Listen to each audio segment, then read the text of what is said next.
ओम जगन्नाथाय ते नमः। जय जगन्नाथ। गुरुजी प्रणाम। प्रणाम। गुरुजी किछि मोर जानिबार इच्छा थला किछि क्वेश्चन पचारिया चाहूँगी। कथाटा है आपणकर गोटे स्टोरी मु 365 चैनल श्रीकांत परिजा जो डॉक्टर श्रीकांत परिजा अच्छा शुणिली मत इंटरेस्टिंग लगिला तार ऊपर मुझे पचारिया चाहूँ जाना चाहूँ आपड़ टे दयाकोरी कहे क्वेश्चनटा है आपण गोटे तार टाइटल थिला से एपिसोड टाइटल थिला प्रेतात्मा कहूँ मत मारनी टाइटल थिला आपर आपण से अनुभव करते गोटे मुझे जानली सी कहते जे कि सी आपण सहित आसी आपण घरे रही से प्रेतात्मा जी आसते केमती मोक्ष हेले आपण मोर टे मुझे जाना चाहूँ दयाकोरी आपन टे कहतु। नहीं से डॉक्टर श्रीकांत परिजा तो आज्ञा डॉक्टर श्रीकांत परिजा माने एक्चुअली सत बोले सी मन गुड़ा गाँव कहानी के कहतुनि आज्ञा सी डाटा माने जो सत कथा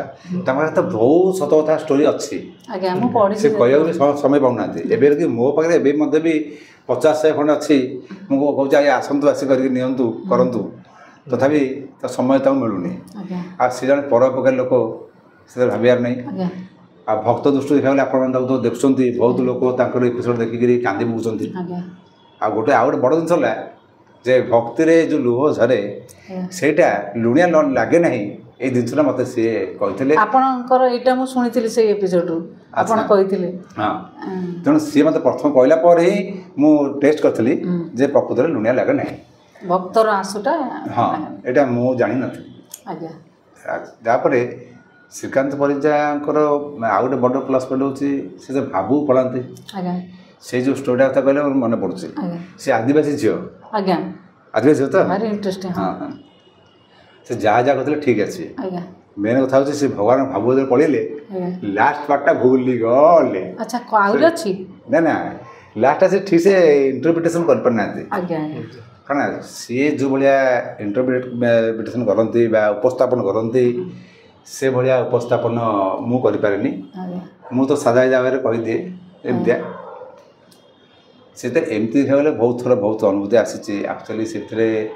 मु पर्टिकुलर से झील कथा कहूँ लास्ट पार्टा से जो भूली गले से कहते से जिन मुझे कहीदे से प्रभुंर लीला को पड़गले नहीं मोटामोटी था झीलटी विवाह करता महाप्रसाद खाया ये तो स्टोरी थी आदिवासी झील जानी ये बदमाश टोका ताऊ छाड़ी देकर पड़ी बाटे मर्डर हो सी किंतु हांपर कर से मानक जो मैंने से टाइप लोक माने मद्यप दुराचारी ये हांपर कर से मुक्ति है पठा से हांपर होनी बरसाल पेपर बाहर अमुक जगह एक्सीडेंट होगा अमुक जगह ये है एमती भी बहुत लोग देखी भी अच्छा सी तो मो साथ आसला से तो बड़ चमत्कार जिनस से तो मो जिन जो सजुथे मत लगे सी मोर गोटे जन्म गोटे ऋणी थी बोधे तार मो संपर्क गोटे मैंने अति क्लोज थी भाई लगे किंतु मुझे अनुभव करनी कि हाँ ताको देखिली जो फास्ट टाइम देखिली जानली जे ये लोक ये उद्देश्य आसी जिते गोटे थर सी जो लास्ट जो न कही पाते से गुटा मुझे कहीदे सी एक्चुअली मोटू मागी जो खाला कहीदे से भाव बेले पड़ी कहीदे से नुहे से लास्ट पार्ट कही ना से जन देह प्रवेश करगला अच्छा अच्छा जन देह प्रवेश न कले से खाई पार कमी खाइबा जन देह से प्रवेश करगला से सी कहला जे आसिक मुंडिया माइला मुझे आटीट्यूड देखली सी प्रेत भी सेमती खाली बेले करे प्रवेश न करी से मो पूजा पंडा कि बड़ पंडा एक्चुअली है नथी सेटा से इपट कही देते हाँ पूजा पंडा है से प्रवेश कर कहला जे आपण मत महाप्रसाद दिंतु मुझे कौट आनी ना आपण घर को इने ताने गोटे जासिया अबड़ा और मटकुड़ा डालीटा आसला अबड़ा डाली से जानी पारछि हाँ मुझे आसली से बाबा पाड़ी थाए बाबा आनी एक्जाक्ट से जिन थोड़ी ମୁଁ ଯୋଡ଼ା ଧରିକି ଆସିଲି ପ୍ରେସର ଆଣିଲି ଆଜ୍ଞା କିନ୍ତୁ ଅଭଡ଼ାଟାକୁ ସେ ଯେବେ ଦେଖିଲା ମୁଁ କହିଲି ନେ ଖା ସେ ଯେଉଁଭଳିଆ ଖାଇଲା ସେଇଟା ଗୋଟେ ଇଣ୍ଟରେଷ୍ଟିଂ ଜିନିଷ ବହୁତ ଲୋକ ଜମାଇଥାନ୍ତି ଲୋକ ବି ଜମାଇଥାନ୍ତି ଆଜ୍ଞା ସେ ଅଭଡ଼ା ତା ଯେଉଁ ଖାଇଲା ଜୀବକୁ ଲଗି ଖାଉଥାଏ କୁଡ଼ିଆ ଧରି ଏମିତି ଚାଟି ଖାଇଲା ଗୋଟେ ଅନ୍ନ ତା ନାହିଁ ଏମିତି ପୋଛିକିରି ଖାଇସାରିଲା ପରେ ମୋତେ ଟିକେ ଚାହିଁଲା ମୁଁ କହିଲି ଆଉ କ'ଣ କହୁଛୁ ନାଇଁ ମୁଁ ଡାଲି ଖାଇବି ନା ପଚାର ମୁଁ ପଚାରିଲି ଡାଲି ଖାଇବି ନା ଓହୋ ସେ ଡାଲି କୁଡ଼ିଆଟାକୁ ସେ ଦହଡ଼ ଡାଲି ମାନେ କାତଲା ତା ହାତ ପଡ଼ିଲେ ଫଟୋ ହେଇଯିବ ସେ କୁଡ଼ିଆରୁ ଦୁଇ ଧୋଇଲା ମାନେ ଥଣ୍ଡା ଡାଲି ଧରିଲା ଭଳିଆ ସେ ଯେମିତି ପାଣି ପିଅନ୍ତି ସେମିତି ସେ ପିଇ ଦେଲା ଆଗ ପୁରା ପୁରା ପିଇଲା ଆଉ ମୁହଁଟା ପୁରିକି ସେ ବଡ଼ କୁଡ଼ିଆ ଟିକେ ନେଉ ଚାଟୁ ଚୁଟୁ ଖାଇଲା ଯେଉଁଭଳିଆ ଖାଇଲା ସେଇଟା ଦେଖିଲା ଭଳିଆ ଜିନିଷଟେ ଓହୋ ସେତେବେଳେ ମାନେ ଏକା ସାଙ୍ଗରେ ସେ ସୁଟିଂଟା ହେଇଥିଲା ବଢ଼ିଆ ଲାଗିଥିଲା ସୁଟିଂ ସେତେବେଳେ ତ ନଥିଲା ଏତେଟା ଆଉ ହଠାତ୍ ଏମିତି ଭାବ ବୋଲି କିଏ ଜାଣିଛି ଖାଇସାରିଲା ପରେ କହିଲା ଓହୋ ସେ ତା ଆଦିବାସୀ ଜଗନ୍ନାଥ ଏମିତି ଗୋଟେ କ'ଣ ଗୋଟେ କହିଲା ଜଗା ଜଗା ଏମିତି ଜଗା ସେ ଡାକୁଥିଲେ ପ୍ରାୟ ତାଙ୍କ ଭାଷା ଜଗା ଡାକୁଥିଲେ ଏମିତି ସେ ଗୋଟେ କହିକିରି ସେନ୍ସଲେସ୍ ହେଇଗଲା ମାନେ ମୁଁ ଶୁଣିଥିଲି ଯେ ସିଏ ଗୋଟେ ମାନେ ଗୋଟେ ମାନେ ଛାୟା ହେଇକି ସେ ଉପରକୁ ଉଠିଗଲା ସେଇଟା ମୁଁ ଦେଖିଲି ନା ଆପଣ ସେଇଟା କହିଥିଲେ ସେ ଲୋକମାନେ ଦେଖିପାରିନାହାନ୍ତି ଆପଣ ଦେଖିଛନ୍ତି ମୁଁ ଦେଖିଲି କାରଣ ମୁଁ ତ ଅଭ୍ୟାସ ଥିଲା ମୁଁ ଦେଖିଛି ସିଏ ମିଛ କୁହନ୍ତୁନି ଆକ୍ଚୁଆଲି ତା ଭାବକୁ ପଳେଇଲା ପରେ ସେଇଟା ଭୁଲି ଯାଇଛନ୍ତି ଭୁଲି ଯାଇଛନ୍ତି କହିବାଟା ନହେଲେ ସିଏ ମିଛ କହିବେନି ତାଙ୍କର ସେଇଟା ବଡ଼ ପ୍ଲସ୍ ପଏଣ୍ଟ ତାପରେ ଏମିତି ତ ସିଏ ନିଃସ୍ୱାର୍ଥ ଭାବରେ ବହୁତ ଲୋକଙ୍କ ସେବା ବି କରିଛନ୍ତି ଆଜ୍ଞା କରୁଛନ୍ତି ମଧ୍ୟ ବି ଏଥର ଗଲା ରଥଯାତ୍ରାରେ ସେ ପ୍ରାୟ ଲକ୍ଷାଧିକ ଟଙ୍କାର ଚୂଡ଼ା ଓଷା ଲୋକମାନେ ସବୁ ଦେଇଥିଲେ ଆଉ ନିଜ ହାତରୁ ମିଶେଇକିରି ସେଇଟା ସେଇ ଏପିସୋଡ଼ଟା ଆପଣ ଏଇଟା ଗୋଟେ ମିରାକିଲ୍ ମୁଁ ଏଇଟା ଟିକେ କହିବାକୁ ଚାହୁଁଛି ଭାବିବେ ସେ ଯେଉଁ ଚୂଡ଼ା ଘଷା ପାଇଁକି ମୋ ମନ ଭିତରେ ମାନେ ଆସୁଥାଏ ସେ ଲିଙ୍କଟା ଆସିଛି କିନ୍ତୁ ମୁଁ 4 ଦିନ ତାକୁ ପଢ଼ୁନାହିଁ କି ଆମ ଭାଗ୍ୟରେ ତ ନାହିଁ ଆମେ ତ କିଛି ଗୋଟେ କଣିକା ଦେଇପାରିବୁନି କାହିଁ ଆଉ ପଢ଼ି ମନ ଦୁଃଖ ହେବ ଏହା ଭାବିକି ରଖିଥିଲି ଲାଷ୍ଟରେ 10:30 ବେଳେ ପରିଜା ସାର୍ ଛାଡ଼ିଲେ ମୋ ମନ କାହିଁ ବ୍ୟାକୁଳ ହେଲା ମୁଁ ସେଇଟା ଦେଖିଲା ପରେ ତା ଦେହରେ ମୁଁ କମେଣ୍ଟସ୍ ବି ଦେଇଦେଇଛି ମାନେ ସେ ପଇସାଟା କିଛି କମ୍ ପଡ଼ିଯାଉଛି ତାଙ୍କ ଇଏରେ ଏତେ ତ ପଇସା ବାଲା ନାହାନ୍ତି ପ୍ରଭୁଙ୍କର କିନ୍ତୁ ସେବାଟା ନ ରହୁ ଶୁଣନ୍ତୁ ନାଇଁ ସେ କଥାଟା କହିଲେ ମୁଁ ସାଙ୍ଗେ କହିଲି ଆମର ଯେତିକି ଥିଲା ଛାଡ଼ିଦିଅ ଫଟକିରି ଆମର ସେଇଟା ଆକ୍ସେପ୍ଟ ହେଇଗଲା ମୁଁ ତା ଦେହରେ ଲେଖିଲି ଭାଇନା ଡାକିଲି ଭାଇନା ଆପଣ ବ୍ୟସ୍ତ ହୁଅନ୍ତୁନି ତା କାମ ସେ ମହାପ୍ରଭୁ ତାଙ୍କ କାମ ସେ କରିଦେବେନି ଆପଣ କାହିଁ ଚିନ୍ତା କରୁଛନ୍ତି ଏଇ ଗୋଟିକ ଲେଖିଥିଲି ମୋର ରୁମ ଟାଙ୍କି ଉଠୁଛି ଆଜ୍ଞା ଏଇଟା ମୁଁ କହିଥିଲି ସେ ଯାହା ହଉ ସେ ପଇସାଟା ଆକ୍ସେପ୍ଟ ହେଇଗଲା ଆଉ ଗୋଟେ ପ୍ଲସ୍ ପଏଣ୍ଟ କ'ଣ ତାପରେ ସେ ଭିଡ଼ିଓଟା ଯେତିକି ତାଙ୍କର ଆକୁରେଟ୍ ଦରକାର ପଇସା ସେତିକି ସିଏ ନେଇଗଲେ ଆଉ ତାପରେ କ୍ଲୋଜ୍ କରିଦେଲେ ଆମେ ନେବୁନି ଅନ୍ୟମାନେ ଭକ୍ତମାନେ କାନ୍ଦିଛନ୍ତି ହଁ 1.5 ଲକ୍ଷ କିଏ କ'ଣ ଆମ ଭାଇ ଏତେ ନାହିଁ କିନ୍ତୁ ଯେତିକିଟା ପ୍ରଭୁ କ୍ଲୋଜ୍ କରିଦେଲେ ଆଉ ଆକ୍ସେପ୍ଟ କଲେ ନେବାଟା ବଡ଼ ଜିନିଷ ନୁହେଁ ନେଇକି ତାକୁ ତୁଲିବା ବଡ଼ ଜିନିଷ ତାପରେ ସେ ଆମ ମୁଁ ତାଙ୍କୁ ପଚାରୁଥିଲି ସେ ଯେଉଁ ଲାଇଭ୍ ଟେଲିକାଷ୍ଟ କରିଥିଲେ ତାଙ୍କର ଖାଲି ଏଇ ଯେଉଁ ଆମ ଅଳିଚ ଖାଲି ଲକ୍ଷାଧିକ ଟଙ୍କା ପଳେଇଛି ସେ ସବୁ ହିସାବ ଗୋଟେ ଦେଲେ ସେ ସବୁ କହିଲେ ଆମର ଯେତିକି ପଇସା ଦରକାର ସେତିକି ନେଲା ପରେ ସେ ସବୁ ଯେଉଁ ଭଳିଆ ଭାବରେ ଡିଷ୍ଟ୍ରିବ୍ୟୁଟ୍ କଲେ ତାଡ଼ା ମାନଙ୍କରେ ସିଏ ଗୋଟେ ମିରାକିଲ୍ ହଁ ବହୁତ ବଡ଼ ହେଲା ଆଉ ଦେଇଥିଲେ ହ୍ୱାଟ୍ସଆପ୍ରେ ଆମେ କହିଥିଲୁ ପ୍ରସାଦ ମୋ ଅବଶ୍ୟ ପହଞ୍ଚି ପାରିଲାନି କାରଣ କେତେ ଅଛନ୍ତି ଭକ୍ତ ହେଇଗଲା କିନ୍ତୁ ମୁଁ ବହୁତ ଖୁସି ହେଲି ଯାହା ହଉ କାଣିଚା ଏଟା ପ୍ରଭୁଙ୍କ ଇଏର କାମରେ ନାଗଲା କେତେ ଲୋକ ବିକଳ ହେଇ କାନ୍ଦିଛନ୍ତି ଲକ୍ଷାଧିକ ଟଙ୍କା ଆମେ ଦେବୁ ଭାବୁଛୁ ମୁଁ ଦେଖୁଛି ଦେଶ ବିଦେଶ ଏପରିକି ନାଇଜେରିଆରେ ଗୀତା ସବୁ ମଧ୍ୟ ତାଙ୍କ ମତାମତ କହିଲା ଦୁବାଇରେ ମାନେ ୟୁଏସ୍ରେ ଅଷ୍ଟ୍ରେଲିଆରେ ମଧ୍ୟ ବି ବହୁତ ଜାଗାରେ ତାଙ୍କୁ ଲୋକ ଚିହ୍ନିଛନ୍ତି ତେଣୁ ଏମିତି ହେଲେ ତାଙ୍କର ଗୋଟେ ଭକ୍ତ ବି ଅଛନ୍ତି ଏଇ ଯେଉଁ ଗ୍ୟାଙ୍ଗରେ ସେଥିରେ ବହୁତ ଗୁଡ଼ିଏ ଡକ୍ଟର ବି ଥିଲେ କାହାର ଗୋଡ଼ ଭାଙ୍ଗି ଯାଇଛି ବାଡ଼େଇକି ସେ ପୁରା ତଥାପି ସେବାରେ ଲାଗିଛି କିଏ ମୁଣ୍ଡେଇକି ଆସିଛନ୍ତି ଯେଉଁଟାକି ମାନେ ସାର୍ ଇନଫର୍ମେସନ୍ କରିନଥିଲେ କି ଆମର ଏଇ ଚୂଡ଼ା ସେବା ପାଇଁକି ଆସ ବୋଲି ସେ ପର୍ଯ୍ୟନ୍ତ ସେମାନେ ଆସିନଥିଲେ ବୋଲି ଏଇ ଭିଡ଼ିଓଟା ହେଇଥିଲା ସିଏ ବଡ଼ା ଆସି ପହଞ୍ଚିଛନ୍ତି ଆଉ ସେଇଟା ହେଉଛି ମହାପ୍ରଭୁଙ୍କର ମାନେ ଗୋଟେ ମିରାକିଲ୍ କି ସେଇଟା ଲୀଳା ଥିଲା ଆଉ ପ୍ରଭୁଙ୍କ ଇଚ୍ଛା ପ୍ରଭୁ ଯାହା କରିଛନ୍ତି ମୁଁ ସେଟା ମାନେ ପଢ଼ିଲି ମୋତେ ବହୁତ ଭଲ ଲାଗିଲା ଶୁଣିଲି ସେଇ ଏପିସୋଡ଼ଟା ତାପରେ ଏଇଟା ଏଇଆ ହେଇଛି ମୁଁ ସେଇଟାକୁ ବି ଦେଖିଛି ଆପଣଙ୍କର ସେଇଟା ଦେଖିଥିଲି ତ ସେଥିପାଇଁ ଟିକେ ପଚାରିଦେଲି ଆଉ ସିଏ ବି ମୋର କାଢ଼ନ୍ତି ଆଉ ଜଣେ ଜଣେ ନେଇକି କାଢ଼ୁଛନ୍ତି ଯେ ତାଙ୍କ ଭଳିଆ ଏତେ ସୁନ୍ଦରରେ ଉପସ୍ଥାପନ କରିପାରୁନାହାନ୍ତି ତା ଦେହରେ ଆଡ଼୍ ହେଇଛି ଆମର ଚାଲି ତ ଗଲେଣି ଆମର IAS ଯେଉଁ ଥିଲେ ରବୀନ୍ଦ୍ର ନାରାୟଣ ମିଶ୍ର ତାଙ୍କର ବି ମୁଁ ଏପିସୋଡ଼ ଆଗରୁ ପଢ଼ିଥିଲି ଆଉ ମାଆଙ୍କର ବି ଆସୁଛି ତାଙ୍କର ସେଥିରେ ବି କନେକ୍ଟ ହେଇଛି ବହୁତ ଭଲ ଲାଗୁଛି ମହାପ୍ରଭୁଙ୍କର ଯାହା ହଉ ଟିକେ ଟିକେ ଆମକୁ ତ ଜାଣିପାରୁଛୁ କିଞ୍ଚିତ ମାତ୍ରାରେ ତ ଜାଣିପାରୁଛୁ ଆଉ ଆପଣ ରବୀନ୍ଦ୍ର ମିଶ୍ର ସାଙ୍ଗରେ ବହୁତ କ୍ଲୋଜ୍ ଥିଲେ ଆମର ଡକ୍ଟର ଶ୍ରୀକାନ୍ତ ପରିଜା ବାପ ପୁଅର ସମ୍ପର୍କ ବୋଲି ହଁ ସେ ଏମିତି ହେଲେ ସମସ୍ତଙ୍କର ପୁଅ ଭାଇ ହେଇଯାଆନ୍ତି ହଁ ତାଙ୍କୁ ଲୋକ ଭାଇ ଡାକିଥିବେ ମୋତେ ବାବା ଡାକୁଛନ୍ତି ଏମିତି ବି ହେଇଛି ଗୋଟେ ବହୁତ ହେଇଥିଲେ ସେ ଯାହା ବି ହଉ ବାବା ଡାକୁଥିବ ଭାଇ ଡାକୁଥିବ ସେଇଟା ବଡ଼ କଥା ନୁହେଁ ବଡ଼ କଥା ହେଉଛି ସମସ୍ତେ ସେ ଗୋଟେ ଲୋକ ଯଦି ଅନ୍ୟକୁ ଭକ୍ତ ହିସାବରେ ମୋଟିଭେଟ୍ କରିବା ଇନ୍ସପାୟାର କରିପାରୁଛି ଭକ୍ତ ହିସାବରେ ତାକୁ ଆଣିପାରୁଛି ସେଇଟା ବଡ଼ ଜିନିଷ ତାଙ୍କ ଭିଡ଼ିଓ ଦେଖି ବହୁତ ଲୋକ ମଧ୍ୟ ଭକ୍ତି ଭାବ ତାଙ୍କ ଭିତରେ ଜାଗୃତି ହେଇଛି ତାଙ୍କ କୌଣସି କଥା ମିଥ୍ୟା ନାହିଁ ଆଉ ଗୋଟେ କଥା ଗୁରୁଜୀ ଆଉ ଗୋଟେ କୋଶ୍ଚିନ୍ ଥିଲା ମୁଁ ଦେଖିଥିଲି ସେଇ 365 ଚ୍ୟାନେଲ ଡକ୍ଟର ସାର୍ଙ୍କର ଦେଖିଥିଲି ମାଆଙ୍କର ଆପଣଙ୍କ ଘର 365 ନା ଆଉ ଗୋଟେ ଚ୍ୟାନେଲ ଥିଲା ମାନେ ସେଇ ଆଉ ଗୋଟେ ଚ୍ୟାନେଲ ହଁ ସିଏ କହିଛନ୍ତି ଯେମିତି ମାଆଙ୍କ ଘର ସୁଟିଂ ହେଇଥିଲା ମା ବି କହୁଥିଲେ ଆମ ଘର ଚ୍ୟାନେଲ ନାଁଟା ମୋର ମନେ ପଡୁନି ସେ ଚ୍ୟାନେଲରେ କ'ଣ କହୁଥିଲେ ତାଙ୍କ ନାଁଟା କ'ଣ ଦେଇଥିଲେ ବଡ଼ ପଣ୍ଡାଙ୍କ ମାଆଙ୍କ ସହିତ ନା ଚ୍ୟାନେଲ ନାଁଟା ମୋ ମନେ କହିବି ଆଚ୍ଛା ସେଇଥିରେ ମୁଁ ମୁଁ ଦେଖିଥିଲି ମା କହୁଥିଲେ କି ମୁଁ କମ୍ ବୟସରୁ ବାହା ହେଇକି ଆସିଥିଲି ମୋ ଘରେ ମା ଅଛନ୍ତି ଆଉ ସିଏ ମୋର ବହୁତ ବଡ଼ ବଡ଼ କାମରେ ମୋତେ ସାହାଯ୍ୟ କରିଛନ୍ତି ଆପଣ ଟିକେ କୁହନ୍ତୁ ମୁଁ ଏକ୍ସପ୍ଲେନ୍ ତ କରିପାରିଲିନି ମୁଁ ଟିକେ ଆପଣଙ୍କୁ ଜାଣିବାକୁ ଚାହୁଁଛି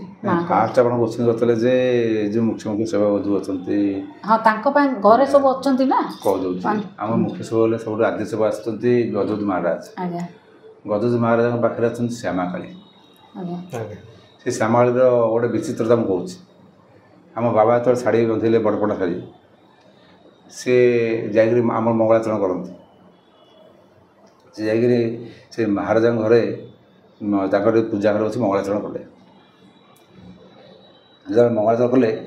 ମୁଁ ଗୋଟେ କ୍ୟାନନ୍ର ଛୋଟ କ୍ୟାମେରା ରଖିଥାଏ ସେ କ୍ୟାମେରାରେ ଫଟୋ ଉଠାଇଲି ଥରେ ନୁହଁ 4, 5ଟା 10ଟା ଫଟୋ ଉଠାଏ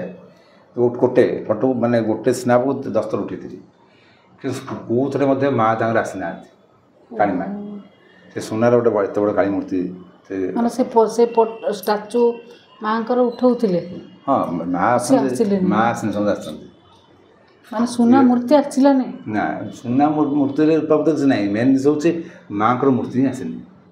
କିନ୍ତୁ ମାଆଙ୍କ ମୂର୍ତ୍ତିରେ ଭଲ ଭାବରେ ମୁଁ ନେଇଛି ମାନେ ଆଚ୍ଛା ସେମିତି ଥର ଗୋଟେ ଥର ଦେବାଦେବୀ ଆସନ୍ତି ଚର୍ଚ୍ଚରେ ଆସିଲା ଡେରି ହେଇଗଲା ଏମିତି କାଣି ଏମିତି କାମୁଡ଼ୁଥିବେ ଭାରି ଉଗ୍ର ସେ କେଉଁଠି ଆସନ୍ତି ମା ପ୍ରଭୁ ଦର୍ଶନ କରିବା ପାଇଁ ସମସ୍ତେ ଆସନ୍ତି ହଁ ତେଣୁ ସେ ଡେରି ଯିବାର ପ୍ରଭୁ କହିଲେ ତୁ ଆଙ୍ଗୁଠି ବାଁଟ କାମୁଥିବେ ମାନେ ଭାରି ଉଗ୍ର ସେ ସବୁବେଳେ ତେଣୁ ସେ ତାଙ୍କୁ କହିଲେ ଯେ ତୁ ଭିତର ଛଳରେ ରହିଯା ମାନେ ସେତେବେଳେ ତେଣୁ ସେ ଭିତର ଛଳରେ ଚର୍ଚ୍ଚିକା ରହିଲେ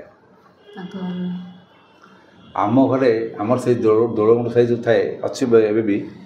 ଯେଉଁ ମାରୁଡ଼ି ଗୋଟା ନାଇଁ କି ସୁରେଶ ଅଗ୍ରୱାଲା ସତ ମୋ ଚିହ୍ନା ପରିଚୟ ଅଛି ତାଙ୍କର ଘର ସେଟା ବଡ଼ ଯେଉଁ ନମିତା ଅଗ୍ରୱାଲା ସେ ତା ଛୋଟ ଭାଗ ଥିଲା ସେ ଛୋଟ ବିକିଦେଲା ସେ ନମିତା ତାଙ୍କରି ପାଠଟା ତ ମାନେ ତାଙ୍କର ତାଙ୍କ ଅଂଶ ଯେଉଁଟା କହିଲା ଏସବୁ ମିଶିକିରି ଗୋଟେ ସେ ଶାଢ଼ୀ ବାନ୍ଧୁ ନାହିଁ କି ଶାଢ଼ୀ ବାନ୍ଧୁ ମିଶିକି ଗୋଟେ ଘର ସେ ଚଢ଼ାଟା ଆମର ଥିଲା ସେତେବେଳେ ସେ ସନ୍ତାନ ରହିଲେନି ବୋଲି ତାକୁ ସେ ଟଙ୍କା 500 ଟଙ୍କାରେ ବିକିଦେଲେ ଆପଣଙ୍କର ହଁ ସେ ଆମର ଥିଲା ମାନେ ପୂର୍ବରୁ ଥିଲା ସେତେବେଳେ ବିକିଦେଲେ କିନ୍ତୁ ସେଇ ଘରେ ଥିଲା ବେଳର କଥା ମୁଁ କହୁଛି ସେଇ ଘରେ ମୋତେ ଗୋଟେ ଥର ସୁରେଶ ମାରବାଡ଼ି ସଙ୍ଗେ ଯାଇଥିଲି ସେ ଅଗଣା ସେମିତି ଅଛି ତାଙ୍କ ପ୍ରଥମ ତଲା ଉପରୁ ଗଲି ତାଙ୍କ ଝରକା ଗୋଟେ ଆମର ଭୋଗ ମଣ୍ଡପ ତଳେ ଲୋକ ଯିବା ଆସିବା ଘରେ ଦେଖାଯାଉଛି ମାନେ ସେ ଉପରେ ଛାତ ଉପରେ ନୁହଁ ଘର ଭିତରେ ମାନେ ଏତେ ଉଞ୍ଚାରେ ଘର ପାଖଟା ମନ୍ଦିର ପାଖ ଆଚ୍ଛା ମାନେ ଛେକ ବୁଆଲେ ବି ଦେଖାଯାଉଛି ମୁଁ ଏଥିରୁ ସେଇ ଘରେ ଥିଲାବେଳେ ଯାହା ଆଗରୁ ସେୟା ଥିଲା କିଛି ଫରକ ନାହିଁ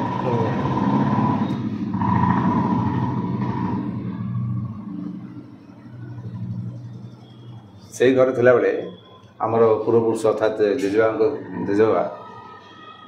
ତା ନାଁ ହେଉଛି ଜଗନ୍ନାଥ ବଡ଼ପଣ୍ଡା। ଜଗନ୍ନାଥ ବଡ଼ପଣ୍ଡା ଥିଲାବେଳେ ଗୋଟେ ଆମ ସହିତ ସେତେବେଳେ ଜମାଟିକି ଥାଏ, ଅଳ୍ପ ଥାଏ, ଗୋଟେ ନାଣ୍ଡି ବୁଢ଼ୀ ଧୁଡ଼ୁଧୁଡ଼ୁ ବୁଢ଼ୀଟିଏ, ମୁଣ୍ଡରେ ଅଳ୍ପ ବାଳ ଅଛି, ନାଣ୍ଡି ବୁଢ଼ୀ ଲୋକ କହୁଥିଲା। ସେ ଆସିକି କହିଲା ମୁଁ ରହିବି। ଇଏ ଗଲା ତୁ ତ ବୁଢ଼ୀ କ'ଣ କରିବୁ? ନା ଯାହା କହିବୁ। ଇଏ କହିଲେ ତୁ ତ ଧୁଡ଼ୁଧୁଡ଼ୁ ବୁଢ଼ୀଟେ, ତୁ କ'ଣ କରିବୁ? ଆଉ କ'ଣ ଖାଇବୁ? ନା ମୁଁ କେବଳ ଆମର ଗୋଟେ ଖେଇ ମିଳେ ମନ୍ଦିରରୁ, ସେ ଖେଇ ତ କ'ଣ ଖାଇଲି ଆଉ ଖାଇବି। ଖେଇ ମାନେ ପ୍ରସାଦ, ଆମର ଗୋଟେ ଖେଇ ଥାଏ ସବୁ, ମାନେ ମୋ ଖାଲି ମୋର ନୁହେଁ, ମହାରାଜାଙ୍କ ବି ଅଛି, ସମସ୍ତେ କେତେବେଳେ ଶହେ ତ ଅଛି। ଏଇ ମୁଖ୍ୟ ଶହେ ଯେଉଁ କହୁଛନ୍ତି ତାଙ୍କର ବଡ଼ ଅଧିକା ଖେଇ ଟିକେ ଥାଏ। ସେଇ ଖେଇଟି ମୁଁ ଖାଇବି, ଆଉ କିଛି ଖାଇବିନି। ଆଉ ସେ ତ କହିଲେ ଆଚ୍ଛା କାମ କ'ଣ କରିବୁ? ନା ଆଉ ତୁମେ କ'ଣ କାମ ଦେବ? ତୁ ତ ଧୁଡ଼ୁଧୁଡ଼ୁ ବୁଢ଼ୀରେ ଗୋଟେ କାମ କର, ସଞ୍ଜ ଦେବୁ। ମାନେ ରାତି ହେଇଗଲେ ଆଉ ତ ନଥିଲା, ସେ ଦୌଡ଼ି ଥିଲା, ଦୌଡ଼ି ଦେଲେ ଗୋଟେ ପ୍ରତି କାନ୍ଥରେ ଗୋଟେ ଖୋଲ ହୋଇଥାଏ, ସେ ପଥର ସେଟା ଗୋଟେ କାଠ ଯାଇଥାଏ, ଦୌଡ଼ି ଦେଖିଥିବେ ଧରି ଯାଆନ୍ତି ମଶାଲ, ତା ଗୋଟେ ସୋରିଷ ଫୁଟଲା ବନ୍ଧା ହେଇକି ଯଦି ପଡ଼ିବ ନିଆଁ ଲାଗିବ। ହଁ, ଦୌଡ଼ି ଆଉ ଦୀପ ସବୁ ଛୋଟ ଠଣା ହେଇଥିବ କାନ୍ଥରେ, ସେ ଦୀପ ଗୋଟେ ବସେ। ଏଇ ଥିଲା। ସନ୍ଧ୍ୟା ହେଲେ ବାଡ଼ି ପଟେ, ଦାଣ୍ଡ ପଟେ, ଦ୍ୱାର ପାଖରେ ସବୁ ସଜ ଧୂପ ଦିଆ ଯୋଉଟେ ବଳିଯାଏ। ଏଇ ହେଲା ତା କାମ। ଖାଇବା ନାହିଁ, କିଛି ନାହିଁ, ଏମିତି କିଛି ଚାଲିଥାଏ। ସେ ଅନ୍ୟ ଚାକିରି ଚାକର ପାଖରେ ଥାଆନ୍ତି, ସେ ସେମିତି ଥାଏ। ଗୋଟେ ଦିନ ଆସିଲା ବେଳକୁ ଆମର ସେତେବେଳେ ତ ପ୍ରାୟ ଆକ୍ଚୁଆଲି ସତ କହିବାକୁ ଗଲେ ସେତେବେଳେ ଇଲେକ୍ଟ୍ରିକ୍ ଲାଇଟ୍ ହିଁ ନଥିଲା। ଆଜ୍ଞା, ସେତେବେଳେ କହୁଥିଲେ ଅନ୍ଧାର ମନ୍ଦିର ବି। ହଁ, ଆଉ ଏଇ ଦାଣ୍ଡରେ ଗୋଟେ ଗୋଟେ ଲାଇଟ୍ ଜଳୁଥିବ, ସେ ଗୋଟେ 100 ପାୱାର 200 ବଳ ଭଳିଆ, ଗୋଟେ ଏଠି ଏପଟେ ଖୁଣ୍ଟ ତ ଗୋଟେ ସେପଟେ ଖୁଣ୍ଟଟେ। ଆଉ ମନ୍ଦିରରେ ତ ଲାଇଟ୍ ନଥିଲା, ସେ ଯିବ ଦୌଡ଼ି ଯାଉଠି। ଏବେ ବି ମନ୍ଦିରରେ ଦେଖିବ ଗୋଟେ ଖେଳ ଭଳିଆ ଅଛି, ଦୌଡ଼ି ରଖିବା ପାଇଁ, କଡ଼ା ବି ଅଛି ଦୌଡ଼ି ରଖିବା ପାଇଁ। ଆଉ ଦୌଡ଼ି ସିଷ୍ଟମ ଏବେ ବି ପରମ୍ପରାରେ ଅଛି। ମଶାଲ ଯେଉଁ ଖୋସିଲା ଏବେ ବି ପରମ୍ପରା ଅଛି। ମହାଦାନ ସେବା, ତାପରେ ତେଲ ଗୋଟେ ନେଇକି ଯାଉଛନ୍ତି, ଯେଉଁ ତେଲ ଗୋଟେ ଧରିଥିବେ, ଦୌଡ଼ି ଢାଳୁଥିବେ ରାସ୍ତାରେ ମଣ୍ଡପ। ଏବେ ବି ସେ ପରମ୍ପରା ଆମର ଅଛି। ସେତେବେଳେ ସେ ଦୌଡ଼ି ସେଇ ଯେଉଁ ଦୀପ ସନ୍ଧ୍ୟା ସେ ଦେଇନଥିଲା। ଗୋଟେ ଦିନ ଏକାଦଶୀ ଥାଏ। ଯେତେବେଳେ ଉତ୍ପନ୍ନ ଏକାଦଶୀ ଥାଏ, ଏକାଦଶୀ ମାର୍ଗଶୀର ମାସ କୃଷ୍ଣପକ୍ଷ ଏକାଦଶୀ ଉତ୍ପନ୍ନ ଏକାଦଶୀ କୁହାଯାଏ। ସେଇ ଉତ୍ପନ୍ନ ଏକାଦଶୀ ଦିନ ସେତେବେଳେ ସେ ଫେରୁଥିଲେ ଜଗନ୍ନାଥ ବଡ଼ପଣ୍ଡା, ସେତେବେଳେ ସେ କହିଲେ ଆଲୋ ନାଣ୍ଡି ବୁଢ଼ୀ ଚିଡ଼ି ଗଲେ, ମାନେ ପାଳି ଥିଲା ଦିନ ବେଶୀ ଖାଆ ପିଆ ନଥାଏ, ବହୁତ କଷ୍ଟ। ତେଣୁ ସାଧାରଣତଃ ମାନେ ଆମର ଆକ୍ଚୁଆଲି ପୂଜାଟା କ'ଣ, ମାନେ ଷୋଡ଼ଶ ପୂଜା ହେବ, ପଞ୍ଚଦଶ ପୂଜା ହେବ, ବହୁତ ଶୋଷେ। ଏଇନେ କ'ଣ ହେଉଛି ଅପଡାଉନ୍ ହେଲାଣି, ସେ ବହୁତ ନିଷ୍ଠା ସହ ବର୍ତ୍ତମାନ କରୁଥିଲେ। ଆଉ ବୟସ ବି ଅଧିକ ରହୁଥିଲା ତାଙ୍କର। ସେ ଚିଡ଼ିକିରି କହିଲେ ଯେ ନାଣ୍ଡି ବୁଢ଼ୀ କ'ଣ ଯେତେବେଳେ ଦୀପ ଚୁପଚାପ ବସୁଛୁ, ସେ ଅଗଣା ଅଛି, ଏବେ ବି ସେ ଅଗଣାଟା ଅଛି,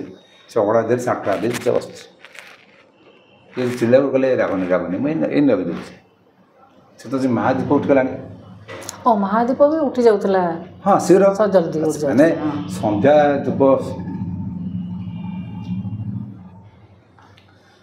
ଧୂପ ମାନେ ସନ୍ଧ୍ୟା ସମୟରେ ହେଉଥିଲା। ଏତେ ରାତି ବେଳକୁ ସନ୍ଧ୍ୟା ଧୂପ ହେଉନଥିଲା। ତେଣୁ ମହାଦୀପ ବି ଉଠିଲାଣି। ସିଏ ସନ୍ଧ୍ୟା ଧୂପ ବେଳକୁ ତ ମହାଦୀପ ଉଠିବ। ଆଉ ସେ କହିଲେ ରାଗନି ମୁଁ କରିଦେଉଛି, ଏଇ ଲଗେଇ ଦେଉଛି। ଗୋଟେ ଗୋଡ଼ ସେ ଅଗଣାରେ, ଗୋଟେ ଗୋଡ଼ ସେ ଲଗେଇଲେ ସିଧା ମନ୍ଦିର ନା ଚୂଳ ଉପରେ। ଆଉ ମହାଦୀପଟା କୋଉଠି ରହିବ କି? ଅଁଳାବେଡ଼ା ପରେ ସେ ଏଠି ମାନେ ନୀଳଚଳ ପାଖରେ ଯାଉଛନ୍ତି ମହାଦୀପ, ସେଇଠି ଗୋଡ଼ ଦେଇକିରି ସେଠି ହାତରେ ଦୀପ ଲଗେଇକି ଧରିକି ଆସିଲେ। ମହାଦୀପରୁ ଦୀପ ଲଗେଇକିରି ଏଡ଼େ ବଡ଼ ରୂପ ଦେଖିଲା ବେଳକୁ ଇଏ ଆଉ କ'ଣ କହିବେ ବୁଢ଼ୀ, ଇଏ ଦୌଡ଼ିଲେ। ଆଉ ପାଲଟୁଥିଲେ ଅଧା ପାଲଟା ହେଇକି, ସେ ଅଧା ପାଲଟାରେ ଦୌଡ଼ୁଛନ୍ତି ମନ୍ଦିର ତଳକୁ ଯାଇକିରି କହିଲେ ସିଧା ପଠା ଗଡ଼ିଆ ପଡ଼ିଗଲେ, ପ୍ରଭୁ କୁହ ସେ କିଏ ଅଛି ତ ଡାଣି ଓସାଣି ବିଶାସଣି ନୁହଁ, କାରଣ ଇଏ ତ ମନ୍ଦିର ପାଇଁ ଗୋଡ଼ ଦେବା ତାଙ୍କ ଜାଗାରେ ଅଛି ଉପରେ। ପୁଣି ଆମର ସେବାୟତମାନଙ୍କ ଠି ଠାକୁର ଉପରେ ବେଶୀ ବିଶ୍ୱାସ। ତେଣୁ ସେ ତ କହିଲେ ଯେ ଆରେ କେହି ନାହିଁ, ମହାପ୍ରଭୁ କ'ଣ ବଡ଼ ଠାକୁର ବଳଭଦ୍ର ମହାପ୍ରଭୁ। କର୍ଣ୍ଣଦୂର ଆସି ଯାହା ତୁ ପାଇବୁ। ଇଏ ଆସିଲା ବେଳକୁ ମାନେ ଭୋର ଫସଲ ବାଟି ଆସିଲାଣି, କାମ ତ ସାରି ଆସିବେ। ଆସିଲେ ତ ଭାବିଲେ ଯେ କ'ଣ ମାନେ କରିବେ, ଫସଲ କାଟି ନଥିଲା, ରାତି ହେଇଥିଲା। କ'ଣ ମାନେ ଆସିକି ଯେତେବେଳେ କାନ୍ଦିବ ବୋଲି ଦେଖିଲା ବେଳକୁ ସେ ବୁଢ଼ୀ ନାହିଁ, ଗୋଟେ କର୍ଣ୍ଣଦୂର ମୂର୍ତ୍ତି ଅଛି, ଏବେ ବି ପୂଜା ହେଉଛି। ଏବେ ବି ଆମର 8 ପୂଜା ଅଛି ମାଆଙ୍କର। ସେ ସୁନା ଥାଉ ପିତଳ ଥାଉ ଯାହା ଥାଉ, ଆମ ପାଇଁ ତ ମା ଡାକେ। ତେଣୁ ଏବେ ବି ମୁଁ ତାଙ୍କୁ ପୂଜା କରେ। ହଁ 8 ପୂଜା ମୁଁ କରୁଛି ଏବେ। ପ୍ରଥମ ଦିନ ସେ ସହସ୍ରକୁମ୍ଭ ବରୁଣ ହେବେ, ତାପରେ ସେ ଷୋଡ଼ଶ ପୂଜା ଯୋଡ଼େ ହେବ ଶଙ୍କୁଡ଼ି ଭୋଗ, ଗୋଟେ ଶୀତଳ ପୂଜା ହେବ ପଞ୍ଚପୂଜା। ଏଭଳି ଭାବରେ ଆମର 8 ଦିନ ଯାକ ଚାଲେ। 9 ଦିନ ଗୋଟେ ଦିନ ତାର ବିଶ୍ରାମ ଅଛି, ଗୋଟେ ଦିନ ପଣା ଭୋଗ ଅଛି, ଦଶହରା ଉଠିବେ ଆଉ। କିନ୍ତୁ ଟୋଟାଲି 10 ଦିନ ଆଉ। ସେ ଦେଖିକି ଧରିକି ସେ ମୂର୍ତ୍ତିଟିକୁ ଯେତେବେଳେ କାନ୍ଦିଲେ, କେତେ ଗାଳି ମନ୍ଦ କରିছে, ମା ତୁ ଏମିତି ବିଭିନ୍ନ କେତେବେଳେ କ'ଣ ଗାଡ଼ି ଦେଇଥିବେ। ଏମିତିକି ତାଙ୍କ ଆଖିକି ଲାଗିଯାଇଛି। ଫସଲ ବାଟି ଆସିଲା ବେଳକୁ ଗୋଟେ ଦେଖିଲେ ଦୁଆରକି ଡାକୁଛି। ସେ କାନ୍ଦ ଦେଇକି ଆସି ଦେଖିଲା ବେଳକୁ ଗୋଟେ ଦକ୍ଷିଣିଆ ବ୍ରାହ୍ମଣଟେ। କ'ଣ ନା ମା କହିଛନ୍ତି ତୁମକୁ 600 ଏକର 600 ଏକର ଆଉ କିଛି ଅର୍ଥ, କିଛି ସୁବର୍ଣ୍ଣ ଦେଇକି ଯାଇଥିଲା କେଉଁଠି ଭୁଆଁରେ। ମାଆଙ୍କର ପୂଜା ଅର୍ଚ୍ଚନା କରି 600 ଏକର ନେଇ ଚିନ୍ତା କରିଥାନ୍ତୁ। 600 ଏକର ସେଟା ଆପଣଙ୍କର ଅଛି ଏବେ? ଅଛି। ତା ଦେହରେ କେତେ ସବୁ ଯେଉଁମାନେ ଦେଖନ୍ତୁ, ଏମାନେ ଏଇ ଯେଉଁ ଦେବତର ସମ୍ପତ୍ତି ଯେଉଁମାନେ ସବୁ ମାଡ଼ି ବସି ଖାଉଛନ୍ତି, ବର୍ତ୍ତମାନ ପୂଜା କରୁଛି ମୁଁ, ବର୍ତ୍ତମାନ ମୁଁ ତ ସେ ଅନୁସାରେ ପାଉନି। ତେଣୁ ଜାଣୁଥିବେ ଯାହା ହେଉଥିବ, ମୋ ମା ହେଲେ ପ୍ରତ୍ୟକ୍ଷ। ଆଉ ସେ ମାଆଙ୍କର ଯେଉଁ ଘଟ ବସେ, ଗୋଟେ ଗୁଆ ତା ଦେହରେ ରହେ, ସେ ଗୁଆକୁ ଯିଏ ପାଇକି ନେଇଛି, ତା ସନ୍ତାନ ହେଇଛି। ଯେଉଁଦିନ ଘଟ ଉଠିବ ସନ୍ତାନ ହେଇଛି ଯେ, କିନ୍ତୁ ମୁଁ ଦେଖିଛି ପ୍ରାୟ ଯେଉଁମାନେ ହେଇଛନ୍ତି ସମସ୍ତେ ଝିଅ ହେଇଛି। ଆଉ ମୁଁ ଦେଖିଛି ଯାହା ମୋ ଜନ୍ମରୁ ଆଜି ଦେଖିଛି ଯାହା ସନ୍ତାନ ହେଇଛି। ସେଇ ମା ଏବେ ଆଉ ତ ମୁଁ ବେଶୀ କିଛି ମାନେ ଲୋକମାନଙ୍କ କାମ କରିପାରୁନି। ସେ ଦୁର୍ଗା ପୂଜା ବେଳେ ଯାହା କିଛି କରିଥାଏ ତାଙ୍କୁ ସବୁ ଲୋକମାନେ ସବୁ ଦେଇଥାନ୍ତି, ପଇସା ଦିଅନ୍ତି, ତାଙ୍କୁ ମୁଁ ତାଙ୍କୁ ଦେଇଦିଏ। କାହିଁକି ତାଙ୍କ ଋଣୀ ରହିବି, ସେମାନେ ଖୁସି ଶ୍ରଦ୍ଧାରେ ଖୁସି ଦେଇଥାନ୍ତି। ମାଆଙ୍କ ପୂଜା ପାଇଁ ଆମର ଆମିଷ ଭୋଗ ହୁଏ। ସେତେବେଳେ ଏଇନେ କମି ଆସିଲାଣି, ସେତେବେଳେ ବଡ଼ ହଣ୍ଡା ଭୋଗ ହୁଏ। ହଣ୍ଡା ଦେବ, ସେ ପ୍ରାୟ ଅତି କମ୍ରେ ମାନେ 18 ପ୍ରକାର ଆଇଟମ୍ 28 ପ୍ରକାର ଆଇଟମ୍ ମଧ୍ୟ ହୁଏ। ମାନେ ଘରେ ପ୍ରତ୍ୟେକ ଦିନ ଏବେ ବି ହେଉଛି, ଘରେ ବନାଯାଏ। ହଁ ସବୁ ଡିଫରେନ୍ସ ଏଇଆ, ସେତେବେଳେ ବୋଉ ଖୁଡ଼ି କଟାକଟି କରିବା ପାଇଁ ଜଣେ ବ୍ରାହ୍ମଣ ସ୍ତ୍ରୀ ଲୋକ ଏଇସବୁ ଥିଲେ। ଏଇନେ ଆଉ ସେ କେହି ନାହାନ୍ତି, ଆଉ ବ୍ରାହ୍ମଣ ସ୍ତ୍ରୀ ଲୋକ ନାହାନ୍ତି। ତେଣୁ ମୋ ସ୍ତ୍ରୀ ସବୁ କରିବାକୁ ପଡ଼ୁଛି। ମୋ ସ୍ତ୍ରୀ ସେ କାଟିବାଠୁ ସେଠି ଟିକେ ଛୋଟିଆ ଲୋକଟିଏ, ତା ଦେହରେ ସେ କଟାକଟି ବଟାବଟି ସବୁ କରି ସେ ଯେଉଁ କାମ କରୁଛି। 8 ଦିନ ପରେ ତା ଦେହ ବି ଭଲ ରହୁନି। ମାଆଙ୍କ ଆଶୀର୍ବାଦ ଅଛି, ଭଗବାନ ଯାହା ଜାଣିଥିବେ, କିନ୍ତୁ କାମଟା ହେଇଯାଉଛି। ଏଇ ହେଲା ବର୍ତ୍ତମାନ ଆମ ମା ଘରକୁ ଆସିବାର। ଆପଣଙ୍କ ସହିତ ମାଆଙ୍କର ଏମିତି ଦେଖା ହେଇନି? ଘର ଠାକୁରାଣୀ ଦେଖା ତ ହେବ ନ୍ୟାଚୁରାଲି। ସେ ତ ମାନେ ଆମ ମା ତ ଶାନ୍ତ। ଆମର ଏପରିକି ପିଲା ଯଦି ଗଡ଼ି ଯାଇଥିବ, ତାହେଲେ ସେ ଆସିକି ଶେଷରେ ଶୋଇଥିବ ପୁଣି ବଢ଼ିଆ ବଢ଼େଇକି। ଏତେ ଶାନ୍ତ ମୂର୍ତ୍ତି। ହଁ ଶାନ୍ତ। ପ୍ରଥମେ ତ ମା ବି ଜାଣିପାରୁନଥିଲି, ମୁଁ ଛୋଟ ଥିଲି। ଆଉ ମୋତେ ଜେଜେମା କାହିଁକି ଗାଇଡ଼ କରୁଥିଲେ। 3 ବର୍ଷରେ ଧ୍ୟାନ କରିବା ଏସବୁ ଜେଜେମାଙ୍କୁ ଗାଇଡ଼ ହେଇଥିଲା।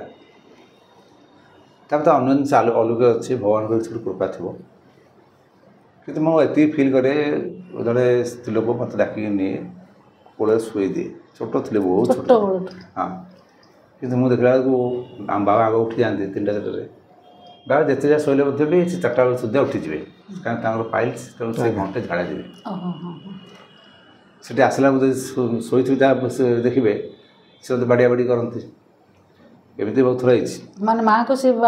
ମୋତେ ବାଡ଼ିଆ, ମାନେ ମୁଁ ସେ ବେଗରେ ସିଂହାସନ ଶୋଇ ପଡ଼ିଥାଏ। ଆସନରେ ଟିକେ ବଡ଼ ହେଲା ପରେ ସିଂହାସନ ତ ନଥାଏ, ମାନେ ଶୋଇପାରିବିନି ତ, ଏମିତି ଦେଇ ଶୋଇ ପଡ଼ିଥାଏ। କିନ୍ତୁ ମୁଁ ଶୋଇଥାଏ ଆକ୍ଚୁଆଲି ନିଦରେ, କିନ୍ତୁ ଆମର ଜାଣିପାରେନି। ଆଉ ସେ ଏମିତି ତାପରେ ମୁଁ ବି ଏମିତି ଗୋଟେ ଗୋଟେ ଅଦ୍ଭୁତ ପ୍ରକାର ପିଲା ଥିଲି। ମାନେ ଯେହେତୁ ମୁଁ ଧ୍ୟାନ କରୁଥିଲି, ଧ୍ୟାନ କରିବା ଲୋକଙ୍କର ଗୋଟେ ବିଶେଷ ଧ୍ୟାନ ଥାଏ। ମାନେ ମୁଁ ଭଗବାନ ଗୋଟେ ଯିଏକି ଅପରିବର୍ତ୍ତନୀୟ, ଯିଏକି ପରିବର୍ତ୍ତନ ହେବେନି, ଯାହାର ମୃତ୍ୟୁ ନାହିଁ, ଆଦି ନାହିଁ କି ଅନ୍ତ ନାହିଁ। ଏଇ ଫିଲିଂସଟା ଧ୍ୟାନ ବଳରେ ହିଁ ଆସେ। से फिलिंग्स एक्चुअली सत गले लगातार कंटिन्यू प्रथम तो एत समय हेनी वर्षे 2 वर्ष 3 4 गला आस्ते ध्यान घंटा बढ़ला 5 घंटा 6 घंटा 10 घंटा एमती है 3 4 वर्ष गला चिंता कली ध्यान मुझे क्या मानने जो मतलब राम राम कराया कही था माँ राम राम करते अच्छा राम राम कले तो भूत भूत आसबे एमती मो चलते सी आम पक्कापुर आम दितला आम करता है से तो आम साइड एत घर तैयारी नाला आम दितला पर ठियाले समुद्र देखा एमती आम दितला क्रस कर गोटे घर गलानी से कि जाते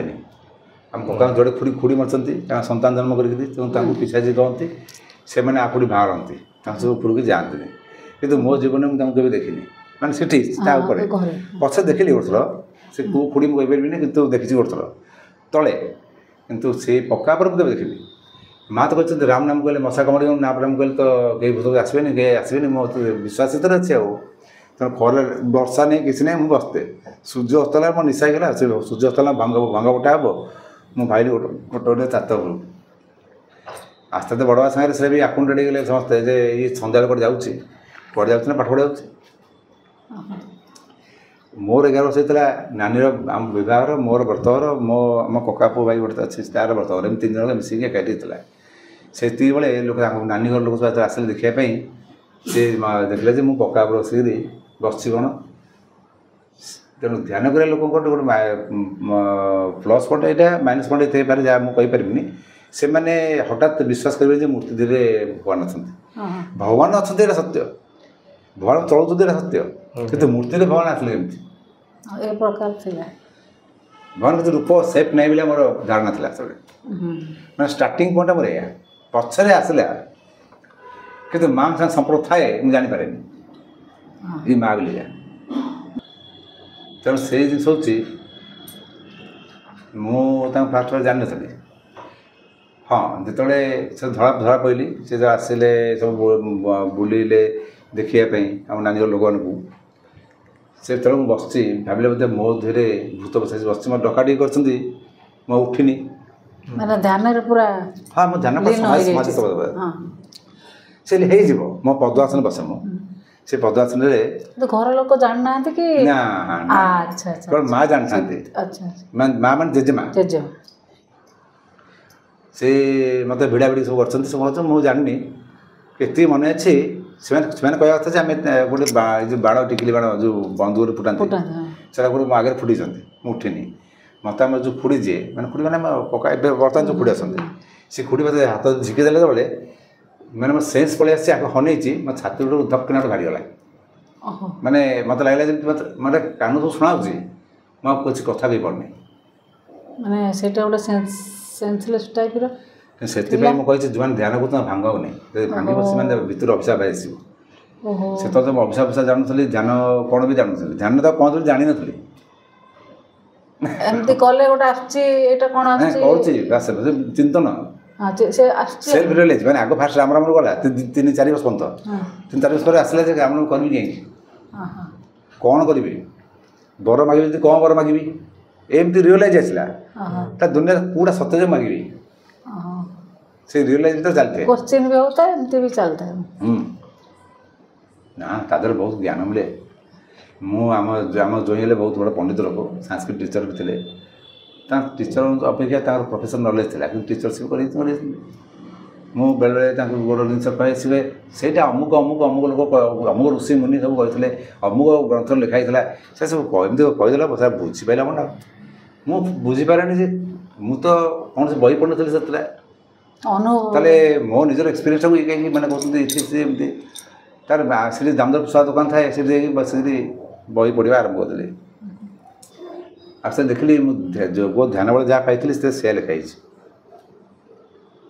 आपण होचंते अनुभवी रियलटा लिखाई ध्यान वाला मो मतरे जो जब माने रियल ट्रुथ माने ट्रू नॉलेज दब दे मेडिटेशन मो मतरे बही है डेड मास्टर तेणु गुरु जो जो कहते जो गुरुर निजस्व ना से निज कथा मैं निजर एक्सपीरियंस कह न पार तार एक्सपीरियंस न थिओरी थी सी गुरु हो पार जे निजे शिष्य न हो गुरु हो गुरु पाखे बहुत दरकार एमती भी ଗୁରୁଙ୍କର କେତେ ଗୁଡ଼ିଏ ବଦଗୁଣ ବି ଥାଇଲେ ମଧ୍ୟ ବି ସେ ଗୁରୁ ଶିଷ୍ୟ ତାକୁ ଦେଖେ ନାହିଁ, ଦେଖିବା ଉଚିତ ବି ନୁହଁ। ନାଇଁ କିନ୍ତୁ ମୁଁ ଏତିକି ଜାଣିଲି ଯେ କିଛି ଗୋଟେ ମା ଜିନିଷ ରହୁଛି। ଯେତେବେଳେ ମୋର ବର୍ତ୍ତଘର ହେଲା ବେଳକୁ ମୋର ବାଳ ଥାଏ ବହୁତ।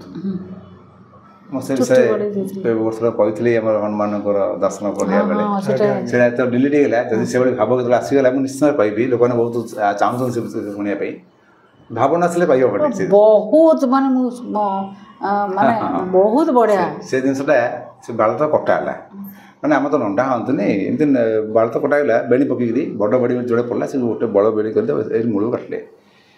ସେ ବାଳ କଟିଲା ପରେ ଆମେ ମାଛ ଖାଇପାରିବୁ। ଯେଉଁ ଭୋଗ ହେଲା, ଭୋଗ ହେଲା ପରେ ମୋତେ କାହିଁ ସେ ମାଛ ଖାଇବାକୁ ଇଚ୍ଛା ହେଲାନି। ସତ କଥା ମୁଁ କହୁଛି। ମୁଁ କହିଲି ମା କ'ଣ ମାଛ ଖାଉଛି? ଭାଇ ମୋ ଭିତରେ ଗୋଟେ ସନ୍ଦେହ ଜାତ ହେଲା। ବହୁତ ଥର ଏମିତି ବି ହେଇଛି, ମୋ ଉପରେ ରାଗିକିରି ମଧ୍ୟ ବା ତୁ ଭୋଗ ଲଗା, ଏମିତି ବି ହେଇଛି। ଭୋଗ ବି ଲଗେଇଛି। ଆଉ ମୁଁ କିଛି ମନ୍ତ୍ର କରିନି। ମୁଁ କହିଲି ମା ତୁମେ ଖାଅ, ତୁମେ ସବୁ ଖାଅ, ଏମିତି କରି ଚୁପଚାପ ବସିଥିବି। ତା ଖାଦ୍ୟ ସରିଛି। ମାନେ ଆଖିରେ ଦେଖିଛନ୍ତି ବା ବୋଉ 2 ଜଣ, ବୋଉ ଏବେ ବି ଅଛି ପୁରା ମାନେ ହଁ ଯେମିତି ଖାଇବା ଖାଆନ୍ତି। ତାପରେ ସେ ଆଉ ଥରେ ଦେଲେ, ଆଉ ଥରେ ଗଲା ପରେ ଆଉ ଥରେ ଦେଲା। ମୁଁ ଜାଣିଗଲି ମୋତେ ପରୀକ୍ଷା କରୁଛନ୍ତି। ମୁଁ କହିଲି ଆଉ ତମ କଥା ଶୁଣିବିନି, ତମେ ବୋଉ କରୁଥାଅ, ମୋତେ ସେଇ ମନ୍ତ୍ର ଦରକାର ନାହିଁ। ଯେହେତୁ ସେ କର୍ମଣ୍ଡିକର ଜନ୍ମ ହେଲି, ମନ୍ତ୍ର ଶିଖିଛି। ଏବେ ବି ପୂଜା କଲେ ମନ୍ତ୍ରରେ କରୁଛି। କିନ୍ତୁ ମୁଁ ଗୋଟେ ଜିନିଷ କହିବି, ଭାବରେ ପ୍ରଭୁ ଖାଆନ୍ତି, ମନ୍ତ୍ରରେ ନୁହଁ। ମନ୍ତ୍ର ଆମେ କରିବା ଉଚିତ। ଯେହେତୁ ସେ ଘରେ ଜନ୍ମ ଅଛି, କୂଳ କର୍ମଟା କରିବେନି କି? କୂଳ ଧର୍ମଟା ଆଚରଣ କରିବେ। ମୋ ଧ୍ୟାନ ସେଦିନ ଭାଙ୍ଗିଗଲା। ତାପରେ ଲୋକ, ଆମ ଘର ଲୋକ ଭାବିଲେ ଆ ଦେହରେ ଭୂତ ବସି ପଳେଇ ଆସୁଛି, ମୁଁ ବସୁଛି। ତ ସେ ଟାଲା ପଡ଼ିଗଲା। ଆଉ ସେଇ ଯେଉଁ ଧ୍ୟାନ ଭାଙ୍ଗିଲା ପରେ ଯେଉଁ ଅବସ୍ଥା, ସେଇଟା ନ କହିବା ବରଂ ଭଲ। କାହିଁକିନା ମୁଁ ଶୋଇପାରେନି, ମାନେ ରାତିରେ ମୁଁ ଧ୍ୟାନରେ ଶୋଏ ଆଉ ଶୁଏନି। ଆଉ ତାପରେ ତ ଶୋଇଲା ମୋତେ କଷ୍ଟ ହୁଏ। ଯାହା ପିଲାବେଳେ ଶୋଇପଡ଼ିଥିଲି ଶୋଇପଡ଼ିଥିଲି, ମଝି ଯାହା ଶୁଏନି। ଏବେ ବି ଯଦି ଆପଣ ଯେଉଁ କହୁଛନ୍ତି ଏତେ କମ୍ ସମୟ ଆପଣ ଶୋଉଛନ୍ତି, କାରଣ ହେଉଛି ଏଇଟା ମୋର ମୂଳ ଦୁଆଁ ସେଇଟା। ତେଣୁ ସେଇ ଧ୍ୟାନ ଯଦି ଗୋଟେ ଲୋକ ଧ୍ୟାନ ଯଦି କରେ, ଠିକ୍ସେ ମାନେ ଠିକ୍ସେ ଧ୍ୟାନ କଲା, 1 ଘଣ୍ଟା ମେଡ଼ିଟେସନ୍ ମାନେ ତୁମ 6 ଘଣ୍ଟା ସାଉଣ୍ଡ ସିଲେକ୍ସନ୍ ସମାନ। ମଣିଷର 24 ଘଣ୍ଟାରୁ 6 ଘଣ୍ଟା ଶୋଇବା, 6 ଘଣ୍ଟା ନିତ୍ୟକର୍ମ, 6 ଘଣ୍ଟା ତାଙ୍କର ବୃତ୍ତି। ବିଦ୍ୟାର୍ଥୀ ହେଲେ ବିଦ୍ୟା ସ୍କୁଲ 6 ଘଣ୍ଟା ହେଉଛି। ଆଉ 6 ଘଣ୍ଟା ସ୍ୱଧର୍ମ। ଏଇ ମଣିଷ ସ୍ୱଧର୍ମ 6 ଘଣ୍ଟାଟା ଭୁଲିଯାଏ। ନିଜର ଚଏସ୍, ନିଜ ଭିତରେ କ'ଣ ଜାଣିବାର ଇଚ୍ଛା, ନିଜ ହବି, ନିଜର ଟ୍ୟାଲେଣ୍ଟ, ଏସବୁ ଗୁଡ଼ା 6 ଘଣ୍ଟା। ତେଣୁ ମୋ କହିବା ଉଦ୍ଦେଶ୍ୟ ଥିଲା, ତେଣୁ ଏଇ ଯେଉଁ ଜିନିଷ ଗୁଡ଼ିକ ପ୍ରଭୁ ମାଆଙ୍କର ରହିଲା। ମୁଁ ଶୋଇଲେ, ମୁଁ ତ ଛାତ ଉପରେ ଶୁଏ, ଖାଲି ବର୍ଷା ଦିନ ଛାଡ଼ିଦେଲେ ଆଉ 7 ଘଣ୍ଟା ମୋ ବେଷ୍ଟ। ଏବେ ଶୀତ ଦିନରେ ବି କାକର ବୋଲି ଆସିବି। ସେତେବେଳେ ମୋ ଛାତ ଶୋଇଲା କାରଣ ହେଉଛି ମୁଁ ତାରା ଦେହରେ କନସେନ୍ଟ୍ରେଟ୍ କରେ। ଶୋଇକି ମାନେ ଇଆଡ଼େ ମେଡ଼ିଟେସନ୍ ପଡ଼ିଲା, ସିଆଡ଼େ ତାରା ଦେହରେ କନସେନ୍ଟ୍ରେଟ୍ କରେ।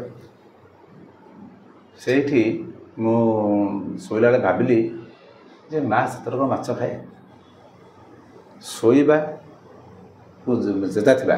ନିଜର ମଧ୍ୟ ଅବସ୍ଥା କୁହନ୍ତି ନିର୍ଲିପ୍ତ ଅବସ୍ଥା। ସେ ନିର୍ଲିପ୍ତ ଅବସ୍ଥାରେ ମୋତେ ଗୋଟେ ସ୍ତ୍ରୀ ଲୋକ ପାଠ ଶୁଣାଗଲା ଯେ ମୁଁ କ'ଣ ମାଛ ଖାଏ? ତମେ ଆଜି ଖାଉଛ ବୋଲି ମୋତେ ଦେଖେଇ ଦେଉଛ, ମୁଁ କିଛି ଖାଉନି। ମୁଁ କହିଲି ଆଖି ଖୋଲିଗଲା, ମାନେ ଶୋଇନଥିଲି। କିଏ କହିଲା ଯେ ଅନେଇଲି। ମୁଁ କହିଲି ଆମ ଯେଉଁ ଖୁଡ଼ି ମରିଛନ୍ତି, ସେ କ'ଣ ଆସିଲେ କି? ଆଚ୍ଛା, ଖୁଡ଼ି ଆସିଲେ କି କହିବେ ମାଛ ଖାଏ? ଏଇ ତ ଠାକୁରାଣୀ ମାଛ କହୁଥିଲା। ହଉ ଯାଇଥିବ, ମୋ ଭ୍ରମ ହେଇଥିବ, ସାଇକୋଲୋଜିକାଲ ଟିକେ ବଡ଼ ହେଇଯାଇଥିଲି। ମାନେ ବଡ଼ ଥିଲା ମାନେ ମୋ ମତରେ ବଡ଼ ମାନେ ଆପଣ ବୁଝୁଛନ୍ତି 11 ବର୍ଷ ପରେ। ବର୍ତ୍ତମାନଟା ମୁଁ ବଡ଼ କହୁଛି। ତେଣୁ ବଡ଼ ମାନେ ଭାବନ୍ତୁ 18-20 ବର୍ଷ ହେଇଛି। ପ୍ରଥମ ଥର ମାଛ କହୁଛି ବୋଲେ। ତାପରେ ଆଉ ଥରେ ମୁଁ ସେଇ ଅବସ୍ଥା ଆସିଲା ବେଳକୁ ନିର୍ଲିପ୍ତ କୁହନ୍ତୁ, ନିର୍ଲିପ୍ତ ଅବସ୍ଥା। ପଛ ଜାଣିଲି ଯେ ନିର୍ଲିପ୍ତ ଅବସ୍ଥା, ସେସବୁ ଯୋଗ ଦ୍ୱାରା ଜଣାପଡ଼ିଯାଏ। ସେଇ ଅବସ୍ଥାରେ ପୁଣି ଶୁଣାଗଲା, ଆରେ ମୁଁ ନିଜେ କହୁଥିଲି ମୁଁ କାଲି ମାଛ ଖାଇବି ନାହିଁ, କାଲି ମାଛ ଭୋଗ ବନ୍ଦ। ମୁଁ ଆଉ ବୁଝିପାରିଲିନି। ହଠାତ୍ ପୁଣି ଉଠିଲି, ଦେଖିଲି ନା ଯିଏ କହୁ ଦେଖିବା, କାଲି ତ ମାଛ ଭୋଗ ହେବନି, ଦେଖିବା ଜଣାପଡ଼ିଯିବ। ମୁଁ କହିଲେ ମୋ କଥାଟି ଆକ୍ଚୁଆଲି ମୋ ଜେଜେମା ବ୍ୟତୀତ ଆଉ କାହାକୁ କହେ ନାହିଁ ସବୁ କଥା ତାଙ୍କର ସବୁ ଡିସିସନ୍ ଯେ ଠିକ୍ ସେ ଭାବିବା ଭୁଲ କାରଣ ସେ ବି ମଣିଷ ତାଙ୍କ ସବୁ ଡିସିସନ୍ ଠିକ୍ ନୁହଁ କିନ୍ତୁ ପିଲାର ତ ଭରସା ତେଣୁ ମୁଁ କହିଲା ସେ କହିଲେ ତୁ ତ ମାଛ ଖାଉନୁ ତ ମାନସିକ ଚିନ୍ତାରେ ସେଇଟା ଆସିଛି ମନେ ହେଇଥିବ ତେଣୁ ମୁଁ ଆଉ ଯେତେବେଳେ ଏବେ ଟ୍ରେସ୍ ଦେଲିନି କିନ୍ତୁ ଆମର ସେତେବେଳେ ସରିଗଲା ଆମର ନୃସିଂହ ଅଛନ୍ତି ଜଗନ୍ନାଥ ଅଛନ୍ତି ଭୁବନେଶ୍ୱର ଅଛନ୍ତି କୃଷ୍ଣ ଅଛନ୍ତି ଏଇସବୁ ଅଛନ୍ତି ତେଣୁ ଶିବ ଅଛନ୍ତି ଜଣେ ଏବେ ତ ନିରାମିଷ ଭୋଗ ହେବ ତ ନିରାମିଷ ଭୋଗ ହେଲା ବେଳକୁ ନିରାମିଷ ଆଗ ବଢ଼ା ହେଇଯିବ ତାପରେ ଆମିଷ ବଢ଼ା ହେବ ପୁଡ଼ି ଆମର ଟିକେ କାଲୁଣୀ ଲୋକ ସେଠି ସିଏ ବସନ୍ତି ବାଡ଼ି ପଟେ ରୋଷେଇ ହେଉଥିଲା କାଠ ଚୁଲି ଆମର ସିଏ ବସିକି ଭାଜନ୍ତି ବୋଉ ବସାଣି ଥିବେ ନିରାମିଷ ଶୋଇଦେଲା ପରେ ଏଇ ସମୟ ଡାକିଲା କି ଗୋଟେ ଧୋବଣୀ ବୋଲି ଲାଗିଲା ତ ସେ ଦାଣ୍ଡ ପଛକୁ ପଳେଇଛି ସେଠି ଆମ ଘରେ କାମ କରୁଥିଲା ଶାନ୍ତି ବୋଉ ମାନେ ସେ ମୋ ଗୋଟେ ମା' ଭଳିଆ ମତେ ସେ ଗାଧୁଆ ପାଧୁଆ ଗଲାଏ ପିଲାବେଳୁ ସିଏ ଆମ ପିଲାବେଳୁ ରହିଛି ଆମର ସିଏ କ'ଣ କଲେ ନା ଶାନ୍ତି ବୋଉରେ ତାର ବସି କଥାବାର୍ତ୍ତା ହେଉଛନ୍ତି ସେ ଭୁଲି ଯାଇଛନ୍ତି ମାଛଟା ଆଣିନି ବାବା ଦେଖିଲେ ମାଛ ସେ ଭାଜିକି ଥୋଇଛନ୍ତି କିନ୍ତୁ ଫୁଡ଼ି ଆଉ ତ ଶୁଣାଯାଏନି ଏବେ ଏମିତି ମୋତେ ବାଡ଼ିପଟା ଦୂର ଆମର ରୋଷେଇ ମାନେ ପୂଜା ଘରଠୁ ସିଏ ବାବା ଭାବିଲେ ବୋଧେ ଆଉ କି ଆସିଲେନି ବୋଧେ ଭୋଗ ବଢ଼ା ହେଇଗଲା ସେ ବସିକି ପୂଜା କରା ଆରମ୍ଭ କରିଦେଲେ ପୂଜା ସରିଗଲା ଯେତେବେଳେ ଇଏ ଟେକିକି ଭୋଗ ପୁଣି ଯିବ ନା ସେ ପଟକୁ ଗଲାବେଳେ ସେ କୋଉଠି ଗଲା ନାନୀ ତମେ ତ ନେଲନି ମାଛଟା ଥଲା ନାହିଁ ମାଛ ଭୋଗ ହେଇନି ଗଲା ଆପଣ କହିଥିଲେ ଯେ ହବନି ମା କହିଥିଲେ ତାପରେ ବାବାଙ୍କର ପାଟିତୁଣ୍ଡ ଗଣ୍ଡଗୋଳ ଆରମ୍ଭ ହେଲା ରାଗିଲେ ବାସିଲେ ଦ୍ୱିତୀୟ ଥର ଆମିଷ ଭୋଗ ହେବ ଆଉ ସେଟା ଆଉ କେହି କଲେନି ସେଇଟା ମାଛରେ ରହିଲା ଦ୍ୱିତୀୟ ଥର ଭୋଗ ହେବା ପାଇଁ ଦ୍ୱିତୀୟ ସବୁଠୁ ଆମର ହୁଏ ଆମର ତ ଦ୍ୱିତୀୟ ରନ୍ଧା ବି ହୁଏ ରାତିରେ ବେଶୀ ଲୋକ ଆସନ୍ତି ଦିନରେ ଏତେ ଲୋକ ଆସନ୍ତି ସେଇଟା ଦ୍ୱିତୀୟ ଭୋଗ ରହିଲା ଆମର ସବୁ ସେ ବାଡ଼ି ପଟେ ଏବେ ଗୋଟେ ଛୁଆ ପିଲା ତ ଘର କରିଛି ସେତେବେଳେ ସେ ଘରଟା ଥିଲା ପଡ଼ିଆ ଥିଲା ମାନେ ମଣିକର ସାଙ୍ଗେ ଲାଗିଛି ସେ ଇଏ ଯେତେବେଳେ ମାଛଟା ରୋଷେଇ ଗଲା ଲାଷ୍ଟକୁ ଗଲାବେଳକୁ ସେ ପଡ଼ିଆଟେ ଗୋଟେ କୁକୁର ଆସିଲା ଛୋଡ଼ି ଦିଟା ପଳେଇଲା ମାରା ହେଇଗଲା ମାଛ ଗଲା ଭାଡ଼ ମାଛ ଭୋଗ ହେଲାନି ମାଛ କହିଲେ ଆରେ ରାମିନା ତୁ କହୁଥିଲୁ ମାଛ ଭୋଗ ମା ମାଛ ଖାଇବନି ମାଛ ଭୋଗ ହେଲାନି ତୋତେ କ'ଣ ଲାଗୁଥିଲା ରେ ମୁଁ କହିଲି ମୋତେ କିଏ ଗୋଟେ କହିଲା ମା ଏମିତିଆ ତୁ ଗୋଟେ କାମ କର ଯଦି କିଏ କହିବ ତୁ କହିବୁ ଯେ ମୋତେ ମୁଁ ତୁମକୁ ଦେଖିବାକୁ ଚାହୁଁଛି ହଉ ଠିକ୍ ଅଛି ସେ ସାତ ଶୋଇଲା ବେଳକୁ ମୋତେ ଜଣେ ସେମିତି କହିଲା ଦେଖିଲୁ ମୁଁ ଆଜି ମାଛ ଖାଇଲିନି ହଁ ମୁଁ କହିଲି ତୁମେ ଯିଏ ବି ହଉ ମୁଁ ତୁମକୁ ଦେଖିବାକୁ ଚାହୁଁଛି କି ସୁନ୍ଦର ରୂପ ଗୋଟେ ସତତା କହିବି ମୋ ମା' ଏତେ ସୁନ୍ଦର ଯେ ଯଦି ତାକୁ ଥରେ ବହୁତ ଲୋକ ଦେଖିଥିବ ତା'ର ମନ କୌଣସି ଏତେ ସୁନ୍ଦର ଝିଅ ଏବେ ଜନ୍ମ ହେବା ସମ୍ଭବ ନୁହଁ ତା ମନ ଆଉ କେଉଁ ଡାଇଭର୍ଟ ହେବନି ଏଇଟା ହେଲା ନିଛ ସତ କଥା ବହୁତ ସୁନ୍ଦର ମା' ସେ ମୋତେ ପରିଷ୍କାର ଲାଗିଲା ମୁଁ ପାଖରେ ବସିଛି ମୋତେ କହୁଛି ମୁଁ ନିଜେ ଦେଖିଲୁ ମୋତେ ଓଃ କି ସୁନ୍ଦର ପାଟ ବସ୍ତ୍ର ଗୌରବର୍ଣ୍ଣ ଶାନ୍ତ ମୁଁ ଏମିତି ଆଉଁଶୁଛି ଗୋଟା ଧରେ ମୁଣ୍ଡକୁ ସେ ଆନନ୍ଦରୁ ଶୋଇ ପଡ଼ିଲି ପୁରା ଗଣିତରେ ମୁଁ ଉଠିଲା ବେଳକୁ ଲାଗିଲା ସ୍ୱପ୍ନ ଗୁରୁଜୀ ମୁଁ ଗୋଟେ କଥା କହିବି ଯେଉଁ ଆପଣ ସ୍ୱପ୍ନ କଥା କହିଲାଠୁ ମୁଁ କହିବାକୁ ଚାହୁଁଛି ମା ପାର୍ବତୀ ତ ସେଇ ମା ଦୁର୍ଗା ନା ଦେଖିଛି ମାଆଙ୍କୁ ବହୁତ ସୁନ୍ଦର ପିଙ୍କ କଲର ବହୁତ ସୁନ୍ଦର ମାନେ ମା ଆଉ ପ୍ରଭୁ ଦି ଜଣ ମାଆଙ୍କୁ ଦେଖିଲେ ପ୍ରଭୁ ଦେଖିନି ପ୍ରଭୁ ମାଆଙ୍କୁ ଖାଲି ଦେଖିଥିଲେ ମୁଁ ଆଉ ମାନେ ମହାପ୍ରଭୁ ମାନେ ଜଗନ୍ନାଥ କଥା କହୁନି ଶିବ ଠାକୁର ମା ପାର୍ବତୀ ମହାପ୍ରଭୁ କ'ଣ ମାନେ ସେ ତ ସାକାର ନିରାକାର ସେ ବହୁତ ସୁନ୍ଦର କିନ୍ତୁ ନିରାକାର ଅପେକ୍ଷା ମୋ ମତେ ସାକାର ବର୍ତ୍ତମାନ ଯଦି ମୋତେ ପଚାରିବ ମୁଁ ସାକାର ପୂଜା କର ସେଥିରେ ଆନନ୍ଦ ଅଛି ଭାବ ଅଛି ଶାନ୍ତି ଅଛି ମୁଁ ପିଲାବେଳେ ଯେଉଁ ଏକଲା ଲାଇଫ୍ ମେଣ୍ଟେନ୍ କରୁଥିଲି ଯେତେ ଯାହା କଲେ ବି ଶୁଣନ୍ତୁ ଏଇଟା ବି ସତ କଥା ମୁଁ ଯେତେ ଯୁଆଡ଼େ ଗଲେ ସେଇ ନିରାକାରକୁ ଆସି ପହଞ୍ଚି ଯାଉଛି ମୋର ଫାଉଣ୍ଡେସନ୍ ସେଇଟା ଆରମ୍ଭଟା ସେଇଠି ହେଇଛି ତେଣୁ ଜଗନ୍ନାଥ ମଧ୍ୟ ମୁଁ ସେ ନିରାକାର ହିସାବରେ ଦେଖେ ମୁଁ କୌଣସି ରାମ ନା ରାଜା କୃଷ୍ଣ ନା ଅଛି ତେଣୁ ମୁଁ ଜଗନ୍ନାଥ ଭଳିଆ ଦେଖେ ମାନେ ସେ ନିରାକାର ବ୍ରହ୍ମ ମାନେ ବ୍ରହ୍ମସ୍ୱରୂପ ମୋ ପାଇଁ ସେ ପରମ ବ୍ରହ୍ମ ନୁହନ୍ତି କିନ୍ତୁ ମୁଁ ତାଙ୍କୁ କହେ ମୋତେ ପରମ ବ୍ରହ୍ମ ରୂପ ଦେଖାଦିଅ ବ୍ରହ୍ମ ରୂପ ଜମା ଆସ ଏ ବହୁତ ଅଲଗା କିନ୍ତୁ ଏବେ ବି ମୋ ବିଶ୍ୱାସ ଅଛି ମୁଁ ଯଦି କିଛି ମାଆଙ୍କୁ କୁହେ ସେ କରନ୍ତୁ ମାନେ ପର୍ଯ୍ୟନ୍ତ କାଲି ମୋର ମ୍ୟାରେଜ୍ ହେଲା ମ୍ୟାରେଜ୍ ପରେ ମୁଁ ଗୋଟେ ଥର ସ୍ତ୍ରୀ କହିଲି ଯେ ତମେ ମାଆଙ୍କୁ ଦେଖିବ ସିଏ ପୁରା ଛାତି ପାତି ବାଡ଼େଇ ମରିଗଲେ ଆମକୁ କାହିଁ ଚିନ୍ତା ହେଲେ ମୁଁ ହେଲା ବୁଝିପାରିଲିନି ପଛରେ ଶୁଣିଲି ଯେ ସେ ତାଙ୍କ ଘର ହେଉଛି କାଳୀ ମା ସେ ଡରିଗଲା ଯେ ମା ମାନେ ଗୋଟେ ମୁଣ୍ଡମାଳ ହେଇଥିବ ରକ୍ତ ବହୁଥିବ ଏମିତି ଖଣ୍ଡ କଣ୍ଡା ମା ତାକୁ କିଛି କହିଲି ନାଇଁ ଡାକୁନି ତାର ପୁଅଟି ହେଲା ପୁଅଟି ଜ୍ୱର ଆମର ତ ରହନ୍ତି ବର୍ଷ ପର୍ଯ୍ୟନ୍ତ ମୁଁ 6 ମାସ ପରେ ନେଇ ଆସିଥିଲି ସେ ଯେ ବର୍ଷ ପର୍ଯ୍ୟନ୍ତ ରହନ୍ତି ସେ ବର୍ଷ ଭିତରେ ସେ ପିଲାଟି ଜ୍ୱର ହେଲା ମାଆ କହିଲି ମା ଯାଇ ପିଲାକୁ ଦେଖା କରି ଆସିବା ଆଉ ମୋ ସ୍ତ୍ରୀ ଦେଖା କରି ସ୍ତ୍ରୀ ଦେଖି ଦର୍ଶନ ଦେବୁ ମୋ ମା ଯାଇଛି ସେ 16-17 ବର୍ଷ ଝିଅ ଯାଇଛି ମାନେ ମୋ ଶାଳୀ ବେଳେ ମୋ ସ୍ତ୍ରୀ ଲାଗିଲା ତା ଭଉଣୀ ଭଳିଆ ଭଉଣୀ ଶୋଇଛି ସେ ଯାଇଛି ପିଲାକୁ ଧରିଛି ଆଉଁସ କରିଛି ପିଲାକୁ ଥୋଇକି ଆସିଲା ପରେ ମୋ ସ୍ତ୍ରୀର ସେନ୍ସ ଆସୁଛି ମାନେ ଚେତା ଆଗେ ଦେଖୁଛି ଆଉ ସ୍ତ୍ରୀ ଆସୁଛି ଯେ ଦୁଆର ତ ବନ୍ଦ ଅଛି କିଏ ଆସିଲା କିଏ ଗଲା ମୋ ଇଏ ତ ମୋ ଚୁମିନା ବେଳେ ଲାଗୁଥିଲା ମୋ ସାନ ଭଉଣୀ ଲାଗୁଥିଲା ସାନ ଭଉଣୀ ତ ଶୋଇଛି ଇଏ ତାହେଲେ କିଏ ସେ କହିଲେ ଗୋଟେ ରଡ଼ି ପକେଇଲା ସେ ରଡ଼ି ତ ଲୋକମାନେ ଆସିଲେ ମୁଁ ସକାଳୁ ଗଲି ମୁଁ ଯାଇ ରେଗୁଲାର ଯାଉଥିଲି ପଟିଗଲା ମୋ ପିଲା ପାଇଁ ଯାଉଥିଲି ସକାଳେ ଗଲି ସେତେବେଳେ ମୁଁ କ'ଣ ମାଆଙ୍କୁ ଦେଖିଲ ସେ ଆଶ୍ଚର୍ଯ୍ୟ ହେଇଗଲେ ତାପରେ ମୁଁ କହିଲି ପୁଅର ତ ଜ୍ୱର ନଥିବ ଆଉ ତାପରେ ସେ କହିଲେ ହଁ ପୁଅ ଜ୍ୱର ଭଲ ହେଇଗଲା ସେମାନେ ଭାବନ୍ତି ମୁଁ ଗୁଣି ଗାଡ଼ି ଜାଣିଛି ତନ୍ତ୍ର ମନ୍ତ୍ର ଜାଣିଛି ମାନେ ମୋ ଭିତରେ ଯେଉଁ ଭାବଟା କେହି ବୁଝିବାକୁ ଚେଷ୍ଟା କରୁନାହାନ୍ତି କେବେ ବୁଝିନାହାନ୍ତି ହଁ ମୁଁ ମନା କରୁନି ମୁଁ ତନ୍ତ୍ର ଜାଣିଛି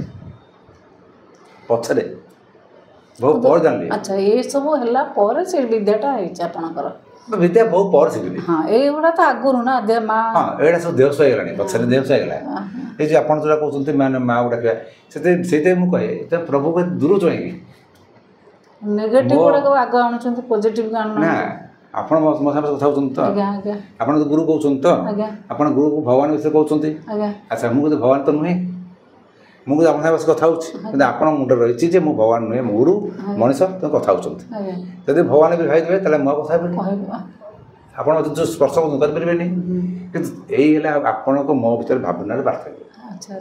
ମୁଁ କେବେ ଭାବେନି ଯେ ମୋ ପ୍ରଭୁ ମୋଠୁ ଅଲଗା ମୋ ପ୍ରଭୁ ମୋ ପାଖରେ ଅଛି ମୋ ମା ପାଖରେ ଅଛି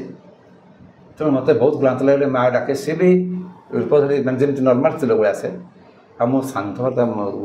କୋଳରେ ମୁଣ୍ଡ ଦେଲେ ବହୁତ ଆନନ୍ଦ ଲାଗେ ଶାନ୍ତିରେ ଶୋଇଯାଏ ମୋତେ ବହୁତ ବାଧା ହେଲେ ଡାକେ ନହେଲେ ଡାକେ ମୋ ମାଆର ବି ବହୁତ କାମ ଥିବ ନା ତା ତ ହଜାର ଲକ୍ଷ ଗୋଟେ ଅଣଦେଶ ପିଲାତି ଆସନ୍ତି ସେମିତି ମୁଁ ଡିଷ୍ଟର୍ବ କରେନି କିନ୍ତୁ ଅତି ବାଧା ଲାଗିଲେ ଡାକେ ଆଉ ମା ଡାକିବାର ଯେଉଁ ଦେଖନ୍ତୁ ମୁଁ ଆଉ କିଛି କହିବାକୁ କହିବିନି ମୁଁ ସମସ୍ତେ ଗୋଟେ କଥା କହିବି ତମେ କହିଲ ଓମ୍ ମା ଏଇ ଗୋଟେ ଜପ କରୁଥାଅ ଏଇଟା ମୁଁ 100% ସିଓର ଆଜି ହେଉ ନହେଲେ କାଲି ହେଉ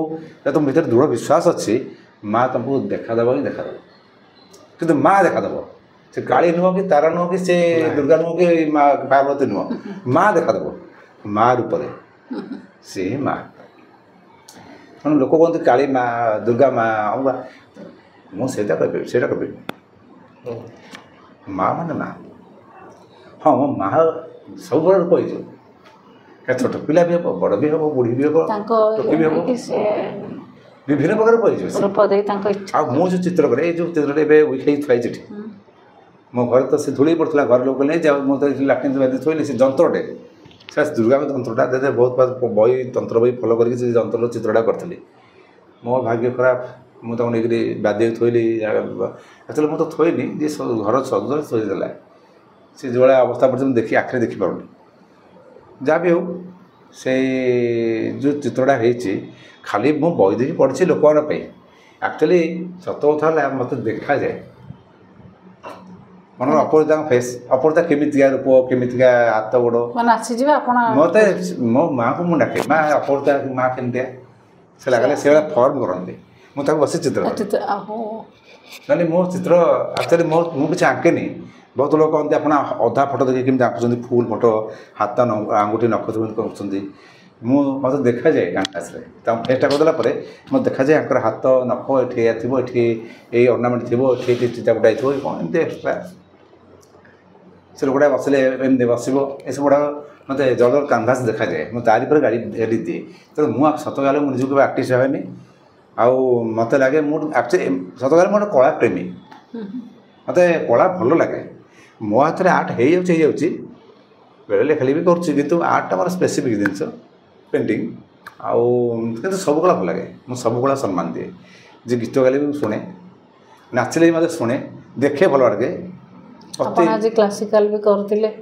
ମୋତେ ବଢ଼ିଆ ଲାଗିଲା ସେଟା ତ ମୁଁ ନର୍ମାଲି କରୁଥିଲି ଏ ଯେଉଁ ଭଜ ଗୋବିନ୍ଦମ ଥିବ ନିଶ୍ଚିତ ଥିବ ଆଗରୁ ଗୋବିନ୍ଦମ ଭଜ ହଁ ସିଏ ଗୋଟେ ଶଙ୍କରାଜୀଙ୍କର ଲେଖା ସେଟା ପୁନରପି ଜନମମ୍ ପୁନରପି ମରଣମ୍ ଏଇଟା ତ ହଁ ସେ ପେଣ୍ଟିଂ ତାର ପେଣ୍ଟିଂ ଗୋଟେ କରିଛି ହଁ ସେ ପେଣ୍ଟିଂ ଆକ୍ଚୁଆଲି ମୁଁ ସେ ତାକୁ ବେସ୍ କରି କରିନି ମୋ ଭିତରୁ ଆସିଲା ମୁଁ କରିଛି ସେଇଟା ଏକ୍ସପ୍ଲାନେସନ୍ ବି କଲେ କ୍ଲାସିକାଲ ବି ଶୁଣିଲେ ସେଇଟା ହେଉଛି ମନ୍ଦିରଟା ଆମ ଶରୀରଟା ମନ୍ଦିରଟା ଶରୀର ଏଇ ଜିନିଷଟା ମୁଁ ଅଟୋମେଟିକ୍ କରିଛି କିନ୍ତୁ ପଛରେ ସେ ତ ଗୋଟେ ବହି ଏବେ ପଛରେ ପବ୍ଲିଶ ହେଲା ମୋ ପେଣ୍ଟିଂ ପରେ ବହୁତ ବର୍ଷ ପରେ ପବ୍ଲିଶ ହେଇଛି ଯେ ସେ ମନ୍ଦିରଟା ଶରୀରଟା ମନ୍ଦିର ମୁଁ କିନ୍ତୁ ସେଇଟା ସବୁ କେବେ ପଢ଼ିନି ମୋ ଯାହା ଭିତରୁ ଆସିଲା ଶୁଣନ୍ତୁ ଆର୍ଟିଷ୍ଟ ଭିତରୁ ଇଣ୍ଟୁସନ୍ ଆସେ ଗୋଟେ ଫରେନ୍ ଆର୍ଟିଷ୍ଟ ଲେଖିଥିଲେ ମାର୍କ୍ସ ଗୋଟେ ପେଣ୍ଟିଂ କରିଥିଲା ଫ୍ରାକ୍ ବାଜେଟା ଗୋଟେ ମାର୍କ୍ସ ପେଣ୍ଟିଂ ଲାଲ କଲର୍ କରିକି ସେତେବେଳେ ସାଇଣ୍ଟିଷ୍ଟ ମାନେ କହିନଥିଲେ ଯେ ମଙ୍ଗଳ ମାଟିଟା ନାଲି ବୋଲିକା କିନ୍ତୁ ଗୋଟେ କଳାକାର ଜାଣିପାରିଲେ ଯେ ମଙ୍ଗଳ ମାନେ ଲାଲ ତାପରେ ସେ ତ ଫରେନର ମାନେ ୟୁରୋପିଆନ୍ କଣ୍ଟ୍ରିର ସେ ତାକୁ ମଙ୍ଗଳ ସୂତ୍ର ଜାଣିନି ଧରଣୀ ଗର୍ଭ ସମ୍ଭୂତଂ ବିଦ୍ୟୁତ୍ ସମପ୍ରଭ କୁମାରଂ ସତ୍ୟପ୍ତଂ ଲୋହିତାଙ୍କ ନମାମ୍ୟ ଧରଣୀ ଗର୍ଭ ସମ୍ଭୂତଂ ବିଦ୍ୟୁତ୍ ପୁଞ୍ଜ ସମପ୍ରଭଂ କୁମାରଂ ଶକ୍ତିହସ୍ତଂ ଚ ଲୋହିତାଙ୍ଗ ନମାମ୍ୟ ଲୋହିତ ରକ୍ତବର୍ଣ୍ଣ ସେଟା ପଢ଼ିନି କିନ୍ତୁ ତା ଭିତରୁ ନାଲ ବର୍ଣ୍ଣ ବୋଲି ଆସିଲା କେମିତି ତେଣୁ ଆର୍ଟିଷ୍ଟମାନଙ୍କର ଗୋଟେ ଇଣ୍ଟୁସନ୍ ଥାଏ ସେ ତାଙ୍କୁ ଦେଖାଯାଏ ତ ମାର୍କ୍ସ ପେଣ୍ଟିଂ ସେ ଲାଲ ଲାଲ କରିଛି ୱାରିୟର କରିଛି ଅବଶ୍ୟ ମାର୍କ୍ସ ୱାରିୟର କରିছে ହେଇଥିବା ତାଙ୍କ କଲଚର ମଙ୍ଗଳ ଲାଲ ଭଳିଆ ପଛ ସାଇଣ୍ଟିଷ୍ଟ ମାନେ କାଢ଼ିଲେ ଯେ ମଙ୍ଗଳ ମାଟିଟା ହେଉଛି ଲାଲ ତେଣୁ ଆମ ପ୍ରତ୍ୟେକ ଭିତରେ ଇଣ୍ଟୁସନ୍ ଅଛି ଆମ ପ୍ରତ୍ୟେକଙ୍କର ଥାର୍ଡ଼ ଆଇ ଅଛି ଦୁର୍ଭାଗ୍ୟ ନାଇଁ ଆମେ ଥାର୍ଡ଼ ଆଇକି ଚଲୁଛେ ନା ଆମ ନିଜ ଭିତରୁ ଝାଙ୍କୁଛେ କେବେ ବି ଆମ ନିଜ ଭିତରୁ କେବେ ଝାଙ୍କିନି ଏ ନିଜ ଭିତରୁ ଝାଙ୍କିବାଟା ମୁଁ ଶିଖାଏ ବସ ନିଜ ଭିତରୁ ଝାଙ୍କ ଦେଖ ନିଜ ଭିତରେ କ'ଣ ଅଛି ଆମ ଭିତରେ ବ୍ରହ୍ମାଣ୍ଡ ଅଛି ଆମ ଭିତରେ ଯାହା ବ୍ରହ୍ମାଣ୍ଡ ଅଛି ବୋଲି ଆମେ ବ୍ରହ୍ମାଣ୍ଡକୁ ଚିହ୍ନି ପାରୁଛେ ଯେ ଏଠି ଗୋଟେ ପୃଥିବୀ ଅଛି ଏଠି ସୂର୍ଯ୍ୟ ଅଛି ବିଶ୍ୱ ଏମିତିକା ତାରା ଏଇଟା ନହେଲେ ଆମେ ତା ବି ଜାଣିପାରନ୍ତିନି କଳ୍ପନା ବି ଆଉ କରିପାରନ୍ତିନି କଳ୍ପନା ମଣିଷ ସେଇଠି କରେ ଯେଉଁଟା ତା ଭିତରେ ଥାଏ ବିଜ୍ଞାନ ସେ କଳ୍ପନାରେ ଆସେ ଯେଉଁଟା କାଳିଦାସ ବହୁତ ପୁରସ୍କାର ଥିଲେ ମେଘଦୂତ ପଠାଇଥିଲେ ବର୍ତ୍ତମାନ ଦେଖନ୍ତୁ ଏଇ ଯେଉଁ ମୋବାଇଲ ଫୋବାଇଲ ଧରୁଛନ୍ତି ସେ କ'ଣ ଇଥର ଯାଉଛି ଏୟାରରେ ଆଜିକାଲି କ୍ଲାଉଡ଼ ଷ୍ଟୋର ହେଲାଣି ମାନେ ମେଘଦୂତମ ସେ କରିଥିଲେ ନା ଏଇ କ୍ଲାଉଡ଼ରେ ଷ୍ଟୋର କରି ରଖିଲାଣି ମେଘରେ ଷ୍ଟୋର ତେଣୁ ଏ ବହୁତ ଜିନିଷ ମାଆଙ୍କ ବିଷୟରେ ହଁ ବହୁତ ଲୋକ କହୁଛନ୍ତି ଆପଣ ହନୁମାନଙ୍କ ବିଷୟରେ ଯେଉଁ ପ୍ରଥମ ଅନୁଭୂତି ଆସିଥିଲା କୁହନ୍ତୁ ଭାବ ଆସିଲେ ଯେତେବେଳେ କହିଦେବି ସେଇଟା ବଢ଼ିଆ ଆପଣ ଗୋଟେ କରନ୍ତୁ ସେଇଟା ଉଡ଼ିଯାଇଛି ତ ଆଉ ଥରେ ସେମିତି ଭାବିକି କଲେ ହେବନି ଯେତେବେଳେ ଆସିଯିବ ମହାପ୍ରଭୁଙ୍କ ଇଚ୍ଛା ଖାଲି ସେଇ ବାସ୍ନା ମାଆଙ୍କର ସେ ମାଆଙ୍କ ମନେ ପକେଇଲେ ସେ ମାଆଙ୍କର କୃପା ଜାଣିଛି ମାଆଙ୍କର ତେଣୁ ଆମେ ଆଜି ରଖିବା ରାତି 11 ହେଲାଣି 11ଟା ଯିବା ଜୟ ଜଗନ୍ନାଥ जदि आपंक आमर भिडी पसंद आसी तेबे एहीपरि वीडियो प्रथमे देखिबा पई लाइक शेयर एंड सब्सक्राइब करी पाखरे थिबा बेल आइकन को प्रेस करंतु। Thank you.